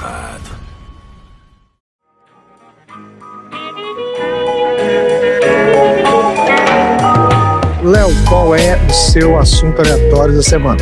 Vamos lá. Seguindo a mesma vibe do Xi aí, né? O Xi decidiu seguir por um caminho da galera que tentou morrer várias vezes e não conseguiu. Eu vou por outro caminho também, vou falar de Highlanders da vida real, né? Da galera que é difícil de morrer, mas eu vou por outro caminho, vou pelo caminho de grandes desastres que as pessoas conseguiram sobreviver mesmo assim. Temos alguns casos de pessoas que realmente são algo impressionante. Por exemplo, em 2002, 2 brasileiros, Rodrigo Raineri e Vitor Negrete, partiram para o Aconcagua para fazer um feito inédito para o alpinismo brasileiro. Chegaram ao cume da maior montanha do mundo, fora dos Himalaias, pela face mais difícil. E aí, tudo bem, né? Tá tudo ótimo, tá aí tudo ótimo. Vamos fazer o mais difícil. Disse a galinha em frente ao forno. Depois de alguns dias de clima ruim, a dupla decidiu sair do glaciar superior a 6.100 metros de altitude e ir para o cume da montanha, 6.962 metros, só 800 metros de subida, certo? Ele falava assim, vamos numa pernada só, vamos pela rota e vamos lá. É só uma escalada com rocha e gelo, tá tudo certo. Só que no meio do caminho eles já encontram o quê? 2 corpos do pessoal que tentou fazer esse mesmo caminho em 98 e tinha ficado preso por lá de uma corda. Crendo. Pendurado na parede. E aí começou uma nevasca. E aí, um deles, o Vitor, ficou debilitado e ficou na dúvida se continua ou não. Só que eles já estavam quase no cume e falaram, não, vamos continuar, vamos nessa. Esse quase no caminho, eles chegaram no ponto 6.700, ou seja, ainda faltava 200 metros, eram 10h30 da noite. E a temperatura ambiente era 40 graus negativo. E eles falaram assim, bom, seja o que Deus quiser, não sei se vai rolar, se a gente vai sobreviver ou não, vamos fazer aqui um abrigo, fizeram abrigo do jeito que dava e continuaram. Os 262 metros finais até o cume, eles levaram quase 24 horas para fazer. Chegaram às 9h30 do dia seguinte. E foi aí que eles começaram a descer pela face mais fácil da montanha, onde eles conseguiram chegar até um abrigo já com os dedos das mãos e dos pés congelados. Nesse abrigo eles conseguiram se alimentar depois de 8 dias de sufoco. E aí receberam socorro médico e foram resgatados de helicóptero lá dessa montanha. Depois de enfrentar a nevasca, depois de enfrentar tudo mais. Impressionante, né? É inacreditável, né, cara? Inacreditável. Porque os caras fizeram isso por vontade própria, né? Isso que é o mais impressionante. Porque é o mais impressionante. É. Mas, além deles, também tem aqui a história de uma médica, ela era estudante de medicina, uma tal de Ana, de 29 anos. Ela estava esquiando num lugar conhecido dela, na Noruega, quando ela perdeu o equilíbrio e caiu num lago congelado.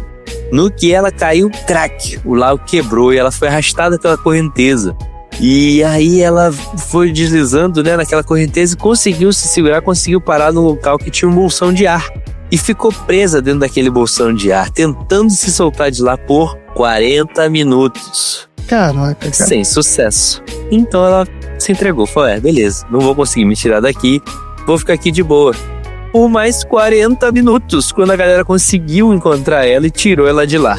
Ela estava em estado de hipotermia grave, o corpo dela estava medindo 17 graus Celsius. Lembrando que o corpo humano geralmente mede 37 graus Celsius, né?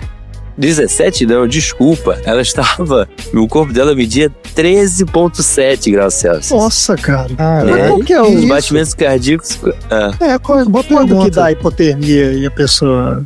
Hipotermia é muito menos que isso, em 20 e pouco já, em 33, mais acima disso, pouco né? já conversa. Pois é, bem acima disso.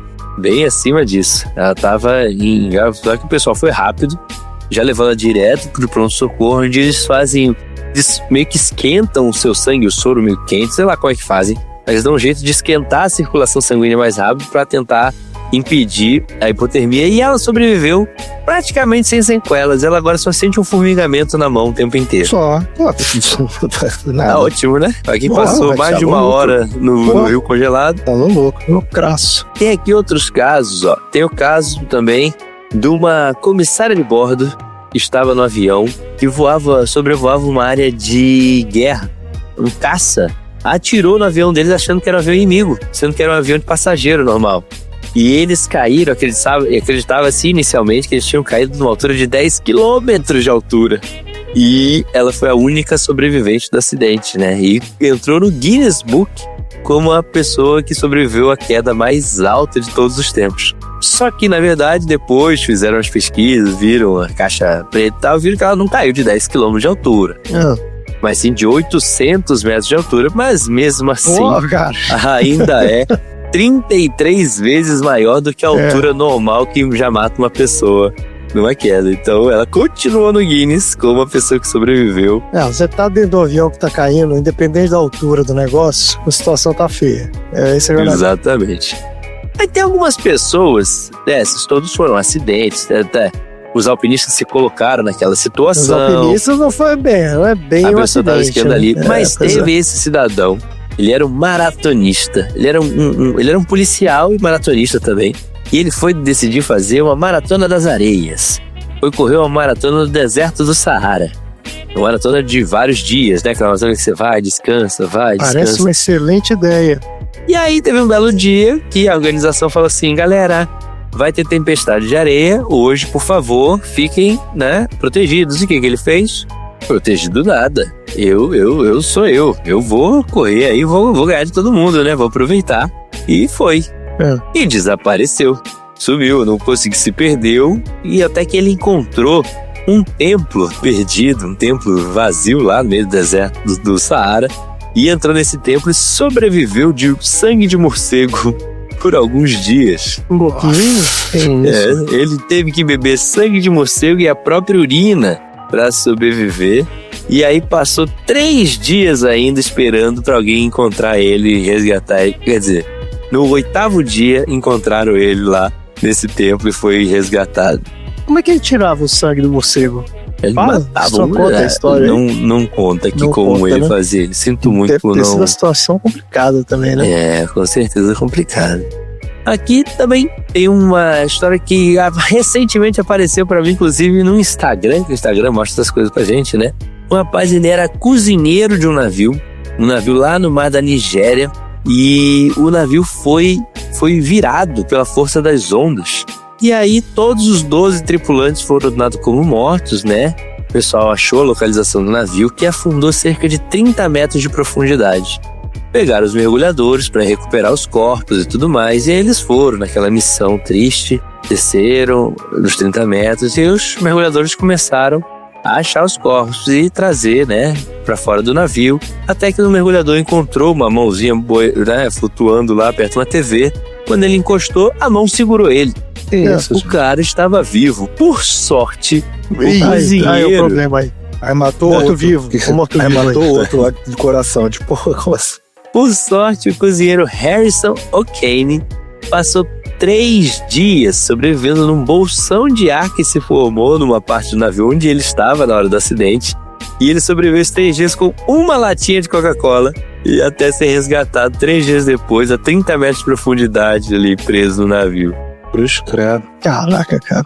Ele conseguiu achar uns coletes infláveis e tudo mais e se manteve o máximo possível flutuando para não ficar o corpo dentro da água, para não morrer também de hipotermia, né? Com o frio do navio. E conseguiu sobreviver ali incrivelmente. Existem várias histórias também, eu quero só trazer aqui pra gente alguns casos, né, que a gente pode acompanhar nos cinemas. Alguns filmes baseados, né, nesses grandes desastres onde as pessoas conseguiram sobreviver. Filmes muito conhecidos como A Sociedade da Neve, Que é do acidente lá dos Andes. Exatamente, que é o do acidente dos Andes. Mas esse Tem é o filme mais antigo ou esse é o né? novo? Esse é o novo, A Sociedade da Neve é o novo. Ah, pois é, não, eu lembro do antigo. Eu conheço um chamado Vivos, né? Que Isso, esse aí, que é o antigo. Isso aí. Ah, tá. Era um time, né, de futebol. Isso, um futebol. Foi atravessar os Andes, a tempestade, caiu o navio e eles acabaram sobrevivendo, precisando comer partes, né, um dos outros que não sobreviveram à queda, né. E depois de não sei quantos dias eles foram encontrados, resgatados, e depois de não sei quantos anos eles fizeram o jogo para o qual estavam indo. Ah, sério? Foi. Os que não foram comidos, né? Os que sobreviveram. Porque aí, né, ia ficar difícil trazer todo mundo. Ia ser meio difícil. Outro filme que esse é baseado em fatos reais, não é exatamente a história certinha como tem no filme, é O Regresso, com o Leonardo DiCaprio. Ah, é baseado numa história real? Não sabia. É baseado numa história real. Olha aí. O urso é real também?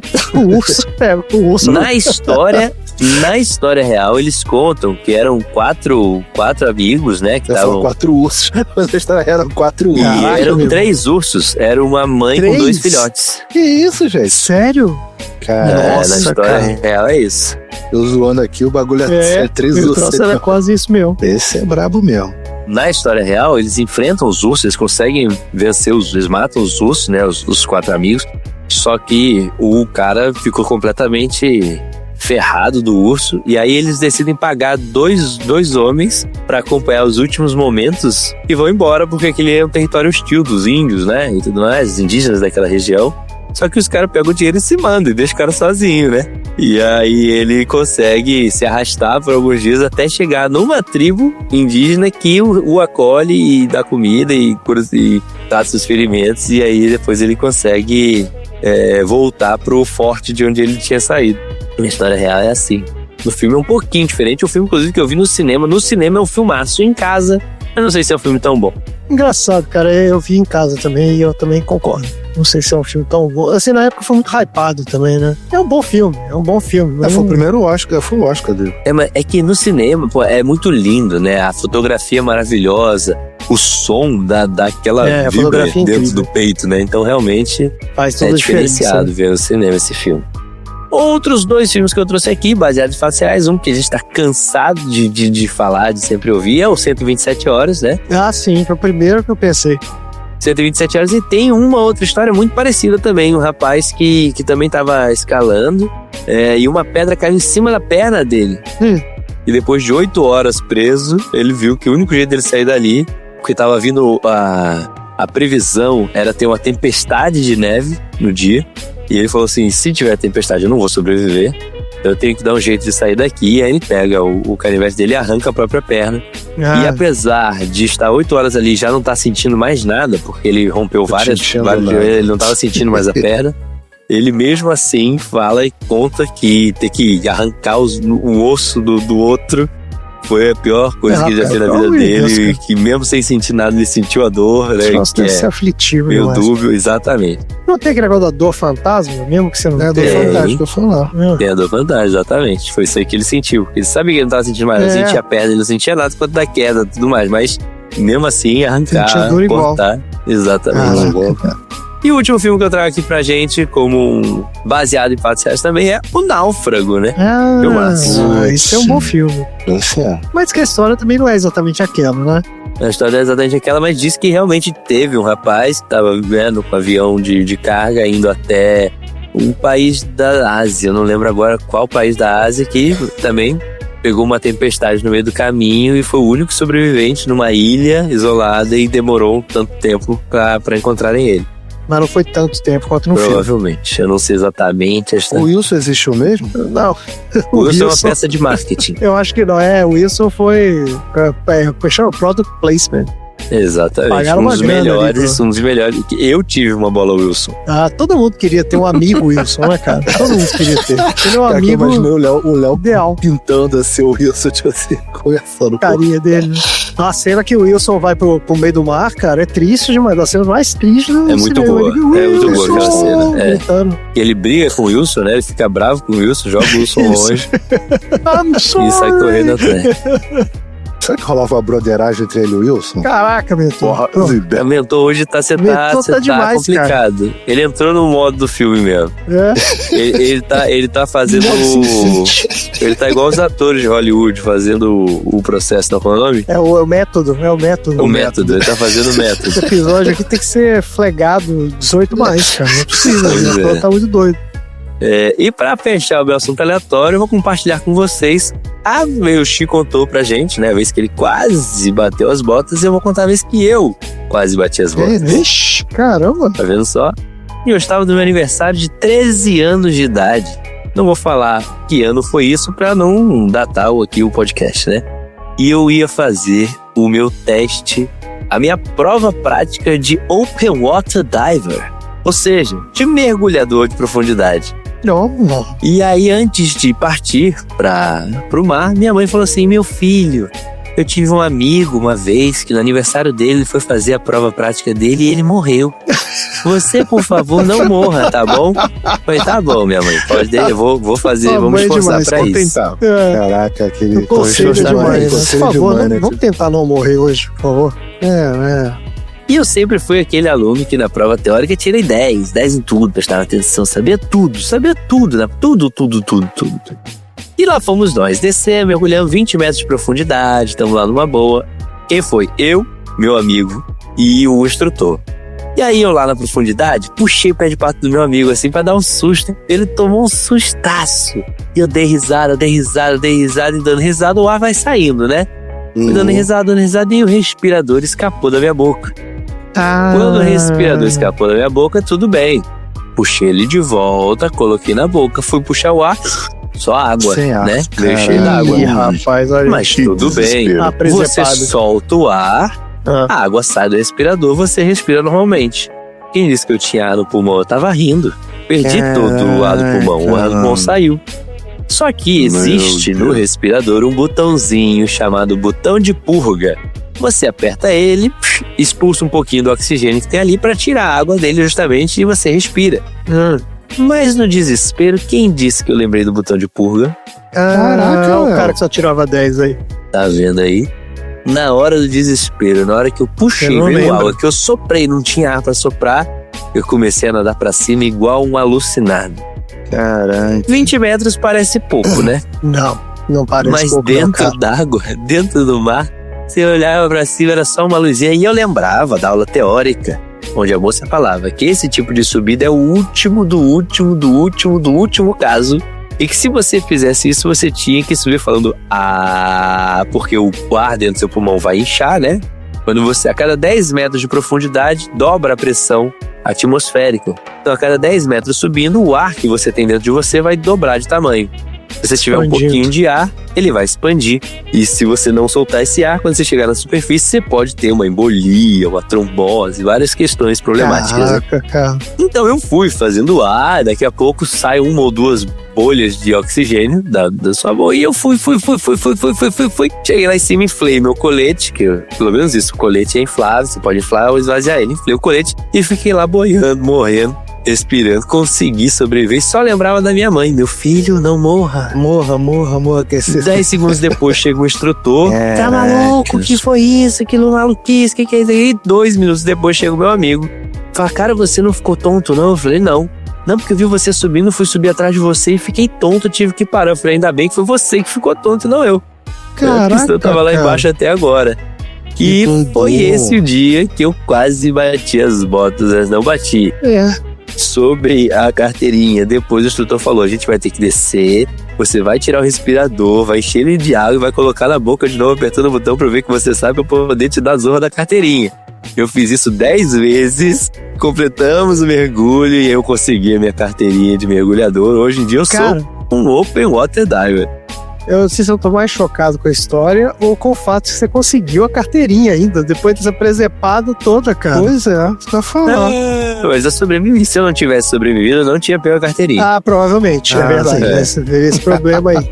Ô, Léo, essa foi a verdadeira piada mortal, né, cara? Porque tudo começou com se descobriu o limite do humor. O limite do humor era esse. Esse é o limite do humor. O limite do humor é quando o respirador escapa da boca, é isso. Exatamente. Aí é o limite do humor. É isso. Cara, eu vou te falar, essas paradas, elas não me pegam, cara. Assim, eu fico que nem o... Não te pega, mas tô... Pô, por que o cara vai sair de casa pra subir uma montanha, cara? Tipo assim, você pensa, por que eu vou andar na beira de um vulcão? Por que eu vou nadar com os tubarões? Essas paradas não me pegam, maluco. Essa coisa, tipo... eu sou bunda mole também, eu não faço nada disso, cara. Nada. Nossa, tá maluco, cara. Pô, lembrei de uma história aí, gente, de um acidente famoso também, e tem relação com a minha família. Não sei se vocês ficaram sabendo do incêndio do edifício Joelma aqui em São Paulo. Sim, claro, famosíssimo. Sim, claro. Exato. 74. Meu tio trabalhava no Joelma. Caraca. E ele não estava lá nesse dia porque ele perdeu a hora e chegou atrasado. Ele desceu do táxi e chegou na muvuca que já tava, né? Aquela bagunça toda lá. E ele trabalhava no andar exatamente acima de onde começou o incêndio. Nossa, ia ficar travado lá. É quando não é pra ser, gente. Essas histórias são impressionantes, né? Do cara que não pegou o voo e aí o avião caiu. Essas histórias assim, muito impressionantes. E ele passou por várias vezes. Ele foi meio Joseph Klimber também. Ele estava pescando uma vez num pesqueiro lá e durante uma tempestade eles procuraram abrigo embaixo de um cercadinho ali de concreto. E teve um raio que caiu, derrubou uma árvore, a árvore caiu em cima desse cercado, derrubou, quebrou tudo, né, desabou, e ele ficou preso lá embaixo durante horas, até os bombeiros tiraram ele de lá, e ele não morreu. Ele foi morrer sozinho no banheiro de um derrame cerebral. Caraca. Então quando chega a hora também não tem jeito. Aí vai, né? E só como é que tá o episódio, tá, né? Tá, good vibes, alto astral. Tô gostando dos temas, todos alto astral, todo mundo jogando lá em cima, maravilha. Bora pro próximo assunto aleatório, então. Bora.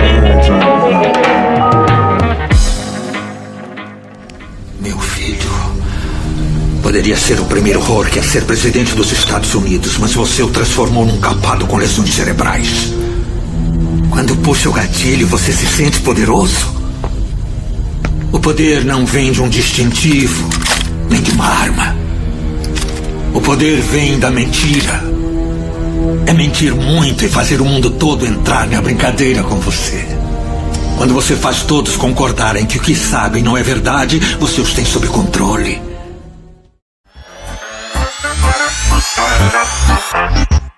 Então vamos lá. Qual é o assunto da semana?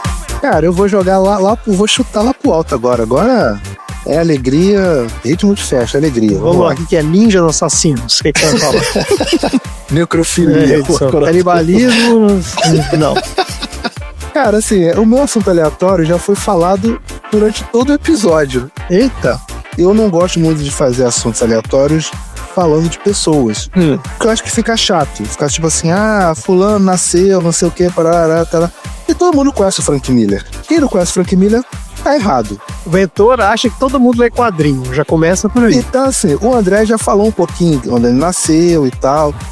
E eu queria, as obras que ele fez, né? Eu já falei um pouco do Demolidor, do Batman Cavaleiro das Trevas, ano 1, Sin City, 300, Electra e tal. E assim, a história dele, alcoolismo, ele é um cara que tem opiniões políticas muito complicadas, ele é um traço de misoginia, tem episódio de misoginia e tal. Só que eu queria trazer uma coisa diferente do Frank Miller. Eu queria falar sobre o Frank Miller, sobre coisas que ninguém sabe sobre o Frank Miller. E eu queria trazer o espírito do Sessão Aleatória, que são assuntos aleatórios sobre o Frank Miller. Coisas que ninguém perguntou ou ninguém tem curiosidade de saber sobre o Frank Miller. Tá ótimo. Então, esse é o meu assunto de hoje. Vamos lá. Tudo que você sempre quis saber, mas nunca teve coragem de sentar do lado dele e teve pergunta. Perguntar pro cara, né? Vamos lá. A primeira coisa que eu achei de curiosidade legal do Frank Miller é que ele não tem rede social ativa própria. Ele detesta a ideia de ter que postar algo sobre si mesmo. Ó, tamo junto, hein? Ele nunca se rendeu ao Instagram ou Twitter. Diz ele que acha ridículo escritores mostrarem o almoço para os fãs. Para ele, ou a obra fala por si ou não fala. Cara, eu também acho ridículo, sei lá, essa coisa assim, hoje eu estou comendo não sei o que lá e tal. Eu tô contigo, Frank Miller, nessa a gente tá junto. Uma HQ que quase virou churrasco. Numa temporada morando com amigos, o Frank Miller decidiu guardar o rascunho no micro-ondas. Como é que é?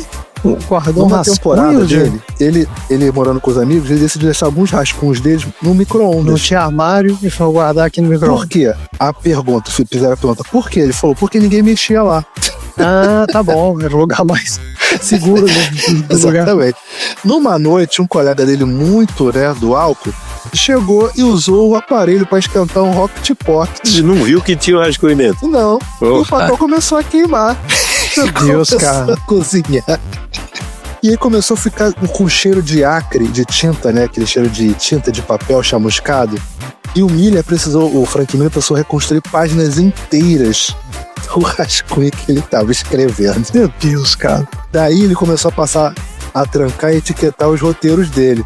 Hoje, né, ele conta essa história rindo. Ele chama de aquela primeira vez que ele caramelizou uma história. Mas eu vou te falar que eu tenho uma história também. Esse negócio de guardar coisa dentro de forno dá merda, porque eu fui também, tava na faculdade e eu ia estudar para a prova, eu lembro exatamente. Tava estudando para uma prova e fui colocar uma daquelas lasanhas congelada no forno. Aí coloquei a lasanha no forno, fui lá estudar e tal. E meio que esqueci do negócio, tinha que deixar um tempo X lá e demorou um tempo depois e tal. Falei, putz, a lasanha. Fui correr lá, na hora que eu abri a porta da cozinha, da sala, já tava cheio de fumaça no apartamento inteiro. Por quê? Alguma alma abençoada, tinha deixado um monte de panela com óleo dentro do forno e eu não tinha visto. Vixe. Então, quando eu coloquei a minha lasanha congelada para esquentar, o óleo obviamente esquentou, né? E na hora que eu abri o forno para tirar toda a lasanha, veio uma labareda gigante e começou a fumaça para todo lado, cara. Veio carro de bombeiro, fecharam a rua, foi um inferno, porque alguém tinha deixado. Então, assim, a minha dica é não guarde coisas dentro de forno, dentro de micro-ondas, porque, cara, vai dar problema, mais cedo ou mais tarde.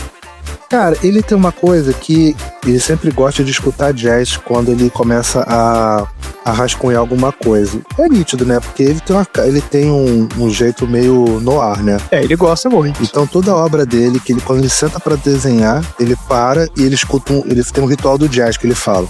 Antes de ele começar qualquer traço, ele pega o vinil dele do Miles Davis. É bem a cara dele, né? Eu acho que, assim, vendo as coisas assim, eu acho que ele tem um leve toque, né? Porque ele tem vários rituais. Um ritual também que eu achei interessante, ele tem um ritual do café. Qual é o ritual do café? Não, eu também tenho o ritual do café. Não, mas você tem o ritual do café dele. Não, eu quero Frank saber. Miller, Qual é? Ele bebe quantidades absurdas de café. Ele costuma dizer que cada cena violenta que ele escreveu de Sin City saiu direto da cafeína. Chegava a virar madrugadas inteiras com uma Mas será garrafa... que era cafeína mesmo ou era outro pozinho Não, de cafeína, outra cafeína. coisa? Tá bom. Cafeína. Não quero acusar ninguém, mas... Não, cafeína. Né? Tá bom. Ele chegava a virar madrugadas inteiras com uma garrafa térmica ao lado e só parava quando a mão tremia, tanto que não conseguia mais segurar a caneta. Ele costuma deixar a caneca fria antes de tomar o primeiro gole, porque ele fala que o café gelado, com seu amargo pesado, empurra o traço para zonas mais duras e verossímeis. O café quente, segundo ele, alivia o coração e a caneta. Amigos notavam que depois do primeiro gole frio do café dele, suas falas encurtavam e as páginas pareciam que ganhavam vida. Então, ou seja, para ele, café quentinho é algo terno. Tipo assim, nossa, então tá aí o André. Ele fez o Leite Fatal com café quente. Por isso. O Sin City, ele foi o café totalmente frio. A temperatura do café estava errada e aí saiu aquele negócio lá. Ele é canhoto e treina com a mão direita. Por praticidade, ele treinou a mão direita por detalhes mais precisos, para fazer perspectivas, retículas, armas, mantendo o esquerdo para traços gerais. Então, ele geralmente desenha com as duas mãos. Que loucura! Cara, isso eu não sabia, não. Mas ao mesmo tempo, não, né? Não, por exemplo, quando ele tem que fazer armas, ele vai fazendo armas com a mão direita, ou quando ele tem que fazer algum traço, alguma coisa tal, geral, ele faz com a esquerda. Que maluquice, cara. Não sabia disso, não. Esse eu achei legal dele também. Ele tem a mania do óculos escuro, ele só usa óculos escuro. Óculos, ele é assim, e aí um dia ele foi numa Comic Con dessas da vida e mandaram tirar o óculos. Ele falou, não, tira o óculos, não, tá? Ele falou assim. Aí ele falou, cara, o Frank Miller sem óculos não é o Frank Miller. O cara é estiloso. Fora as coleções de chapéu que ele tem, né? Ele sempre tá de chapéu. E numa convenção também que ele foi confundido com um morador de rua. Numa convenção, a roupa dele tava tão desgastada, o chapéu velho, que fizeram com que o segurança o tratasse como qualquer transeunte. A confusão durou até os fãs reconhecerem ele. O episódio virou uma piada sobre a fronteira entre o criador e o cenário, né? O ator se confundiu com as coisas achando que tá vivendo no Sin City, né? Mas às vezes ele anda meio lixão mesmo, né, cara? Esses caras adoram, né? Outra coisa também é o seguinte, ele não relê a própria HQ, ele não relê as próprias obras. Segundo ele, compara o ato de ouvir a sua própria voz gravada. Ele acha muito estranho. Que nenhum de nós faz também, né? Aí eu nunca ouço no episódio quando eu tô. Isso, exato. Ninguém escuta nada. Ele fala que ele sente um desconforto implacável quando ele tenta revisitar as obras dele. Mas ele é esquisito, sei lá, cara. É quadrinho, cara. Sei lá, se ele fosse um cantor, sei lá. Não, mas é porque você sempre acha um erro na parada. Sempre acha uma parada que podia ser melhor. Quando a gente faz um RPG, quando eu narro uma mesa, eu vou ver a mesa de jogo e falo, pô, nessa hora podia ter feito, levado de um jeito diferente, podia ter, então eu entendo. E não é esses caras que deve ser maluco por perfeição, Sim. Outra coisa também, ele odeia pizza de borda recheada. Aí, tá errado. Olha aí. O Frank Miller disse em uma entrevista que ele considera pizza de borda recheada uma aberração culinária, inventada por pessoas preguiçosas. Ele acredita que pizza deve ser simples, fina e crocante, igual que ele comia em Nova York. Primeiro que a pizza de Nova York dizem que é horrível. O André pode falar melhor aí. Dá o parecer. É horrível. A segunda aquela coisa pizza gorda, de massa. A massa é gorda. A borda recheada, ela não é feita para ser comida com a pizza, ela é feita para ser guardada para amanhã do dia seguinte. Você Ou seja, corta você a borda, jamais- come a pizza e deixa a borda pro café da manhã do dia seguinte, que é aquele pãozinho com catupiry. Mas aí você, Você tem que jamais seria amigo do reconhecer Frank Miller. a genialidade do Pizza Hut, que eles têm um prato que é a borda da pizza. A borda Você recheada. pede sim. só a borda Só recheada. a borda. Nem vem Mas aí pizza você come mais. croissant, é melhor. Não é isso. Não é isso, você não tá entendendo. Ou seja, o Léo jamais seria amigo do Frank Miller. Não. Não, podia ser amigo, só não ia comer pizza com ele. Com ele, exatamente. A gente comia outra coisa, a gente ia comer outra coisa. A gente podia tomar um café, não, café eu não bebo. Ele tem um medo palpável de máquinas de Xerox. O som da Xerox perturba ele. Meu Deus, Dizia cara. que era como copiar a alma em preto e branco. Quando ele precisava reproduzir rascunhos, preferia redesenhar a mão para preservar o caráter do traço. Tô falando, é maluquice. Cara, ele é muito doido, cara. Ele tem medo de pato. Mas aí é compreensível. É compreensível. É compreensível. Compreensível o quê, Léo? Quer ter medo de pato? Gabriela tem medo de grilo. E aí, pato, grilo? Pato ainda é maior. Pô. Minha amiga tem medo de laranja, gente. A gente aprendeu aqui no último dos episódios aí que tem gente que tem medo de escada. Você quer falar do pato? Tem É mesmo. verdade. Ó, a explicação dele. Em um parque, um bando de patos o deixou desconfortável a ponto dele atravessar a rua para evitá-los. Ele explicou em uma entrevista que esse medo era meio sério e meio cômico, porque ele ficava olhando e começou a falar que patos são mafiosos emplumados. Já viu o irmão do Jorel? Já, com Ele certeza. não tá tão errado. Exatamente. O Jezonel, né? É. Cara, tem uma história dele, essa história eu achei legal.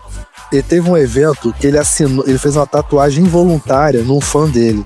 Num evento desses quadrinhos, ele assinou no braço de um fã com um marcador permanente. Ele fez tipo assim, Frank Miller assinou, né, e tal. E a tinta não saiu. E o fã ganhou praticamente uma HQ permanente na pele, né? O episódio virou uma lenda nos quadrinhos e o Miller brinca na entrevista que ele fala, né? Que ele aprendeu a ter mais cuidado com as canetas e os fãs, né? E o Miller respondeu pra esse fã, né? Cara, agora é oficial, você tem a única HQ de pele exclusiva do Frank Miller. Eu teria processado o Frank Miller, eu acho, tudo bem. O cara que trouxe a caneta pra ele? Não, era a caneta permanente do Frank Miller. Ah, tá. E, cara, e pra terminar, eu vou trazer um que... Eu sempre tento terminar com algo do Batman. Eu acho que Miller e Batman tem que ter... Ele fala que o sonho mais doido que ele teve na vida dele foi um sonho que ele teve com o Batman. E ele conta, né? Uma vez ele sonhou que o Batman estava batendo na porta dele para cobrar os royalties pelas histórias que ele havia emprestado do universo do herói. O sonho foi tão vívido que ele acordou rindo e por um segundo imaginou o Cavaleiro das Trevas com uma prancheta e caneta exigindo pagamentos. Em entrevista, ele fala, né, que ele usou esse sonho como piada sobre fama, propriedade criativa e como personagens que vêm cobrar a atenção do autor. A imagem ficou um Batman burocrático de terno escuro batendo a campainha pedindo nota fiscal. A cena é tão absurda que virou a lembrança preferida para contar nas mesas redondas que ele faz com os amigos dele. Cara, esse ele tem muitas outras maluquices, então quem quiser se interessar e tal, vai procurando, tipo, Absurd Facts and Frank Miller. Cara, que tem muita coisa, cara. O sonho podia ter sido pior, hein? Ainda bem que foi só isso. E esse, não, tem umas paradas muito surreais dele. E esse foi meu assunto aleatório de hoje. Tentei botar já lá em cima, gente. Você viu? Tentei jogar. Foi super lá em cima. Não, mas é até interessante a gente falar desse cara, porque realmente, né, o cara é um dos quadrinistas mais importantes de todos os tempos. Teve esse problema aí, né, das posições políticas do cara. Então, a questão é a seguinte, depois do 11 de setembro, esse cara fez um quadrinho chamado, como é que chamava? Guerra Santa, né? Um negócio assim? Isso, Terror Santo. Terror Santo, é. Era Holy Terror, em inglês. E o quadrinho foi mega criticado na época, porque ele era muito islamofóbico, né? Tinha toda aquela questão de colocava os... Xenofóbicos, os muçulmanos como terroristas e tal. Sim. E isso pegou muito mal, né? E ele já era um cara meio controverso, porque até no próprio Cavaleiro das Trevas, no Sin City, os heróis dele sempre são muito autoritários, né? Os caras que querem resolver tudo sozinhos e meio que anti-tudo. Machista. Misoginia e tal. Então, assim, ele era um cara sempre muito controverso. E nessa época do 11 de setembro, ele se envolveu nessa treta aí. Ele meio que comprou a ideia de que, não, tem que proteger os Estados Unidos, não sei o quê, super xenofóbico. E ele ficou puto, ele falou assim, esse quadrinho é uma homenagem homenagem aos heróis de 11 de setembro. Ele fez uns quadrinhos meio esquisitos, um negócio meio... Ai, cara, não trouxe nada a ver. Mas, o que eu tô querendo dar a volta aqui é pra dizer o seguinte, que mais recentemente, muitos anos depois, tem várias entrevistas dele, onde ele mesmo fala que naquela época tava tudo muito nebuloso, ele falou que ficou muito impactado pelo 11 de setembro, e que ele meio que... Ele não fala exatamente que se arrependeu, mas ele diz que, sabe, hoje em dia não faria daquele jeito. Ele faria um outro jeito, sim. Exato, inclusive ele andou a criticar o Trump e tudo. Então, assim, não é que ele é um reaça, escroto, bolsominion, maga, entendeu? Não é isso. Então, assim, ele é um cara meio complicado, né? Ele era alcoólatra também, teve uma fase onde ele ficou muito mal de alcoolismo. Ele tinha um relógio despertador que era a hora da bebida, pra lembrar ele que ele tinha que beber. Pois é, o cara ficou mal mesmo. Tem várias pessoas que viram ele em convenção, né, naquelas Comic Con e tal, falando, pô, o cara tá mal, tá fudido mesmo. Mas esse cara tem coisas muito interessantes na obra dele. Inclusive, ele é um dos principais, se não o principal responsável pela popularização do mangá e dos animes que a gente tem hoje em dia, né? Porque ele é viciado, ele era fascinado. Ronin. Ele é viciado no Ronin. Ele fez o Ronin, né, cara? Ele fez o Ronin no Kurosawa. Exatamente, porque ele era fascinado por cinema japonês, né, Kurosawa e tudo, e pelo Lobo Solitário, que é um dos principais mangás nos anos 70 e tal. E ele trouxe isso para os Estados Unidos, popularizou essa estética do mangá numa época que não existia isso. Então, eu não acho que ele é um reaça escroto. Acho que é um cara que teve opiniões complicadas aí e que tá tentando aí de alguma forma se redimir. Ele tá muito longe de ser um John Byrne da vida. Exato, é isso que a gente queria chegar, né? Tá longe de ser um John Byrne, longe de ser um ninguém, mano, de ser um cara desses, assim, escrotão mesmo, que, pô, a gente até achava que não era e os caras, na verdade, se mostram aí depois de forma muito pior. Então, assim, dê uma chance ao Frank Miller. A obra dele é incrível. Tem muito quadrinho bom, tem muito quadrinho merda também. Sim. Aquela continuação do Cavaleiro das Trevas é horrível. Nossa, horrível. Nossa, péssimo. Mas a parte 3 já é melhorzinha, né? Que é se você gosta de Marvel, cara, eu recomendo o Demolidor Renascido. Demolidor, cara. né? Exato. Pega o Demolidor da fase dele lá, pega o Batman 1, Cavaleiro das Trevas. Tá ótimo todos. Batman 1. O negócio de falar de Batman e tudo mais. Você sabe por que o Batman colocou o seguro no carro, alarme no carro e tudo mais? E lá vem. Segura seu pupilo, Xê. Xê me quer passar ileso, mas não tem como, né? E segura seu pupilo, Xê. Ele fez isso tudo porque ele tem medo que roube. Não. Ah, cara, ó, não vai ter nem aprendizado hoje, gente. É isso. É isso. Chega por hoje. Chega por hoje.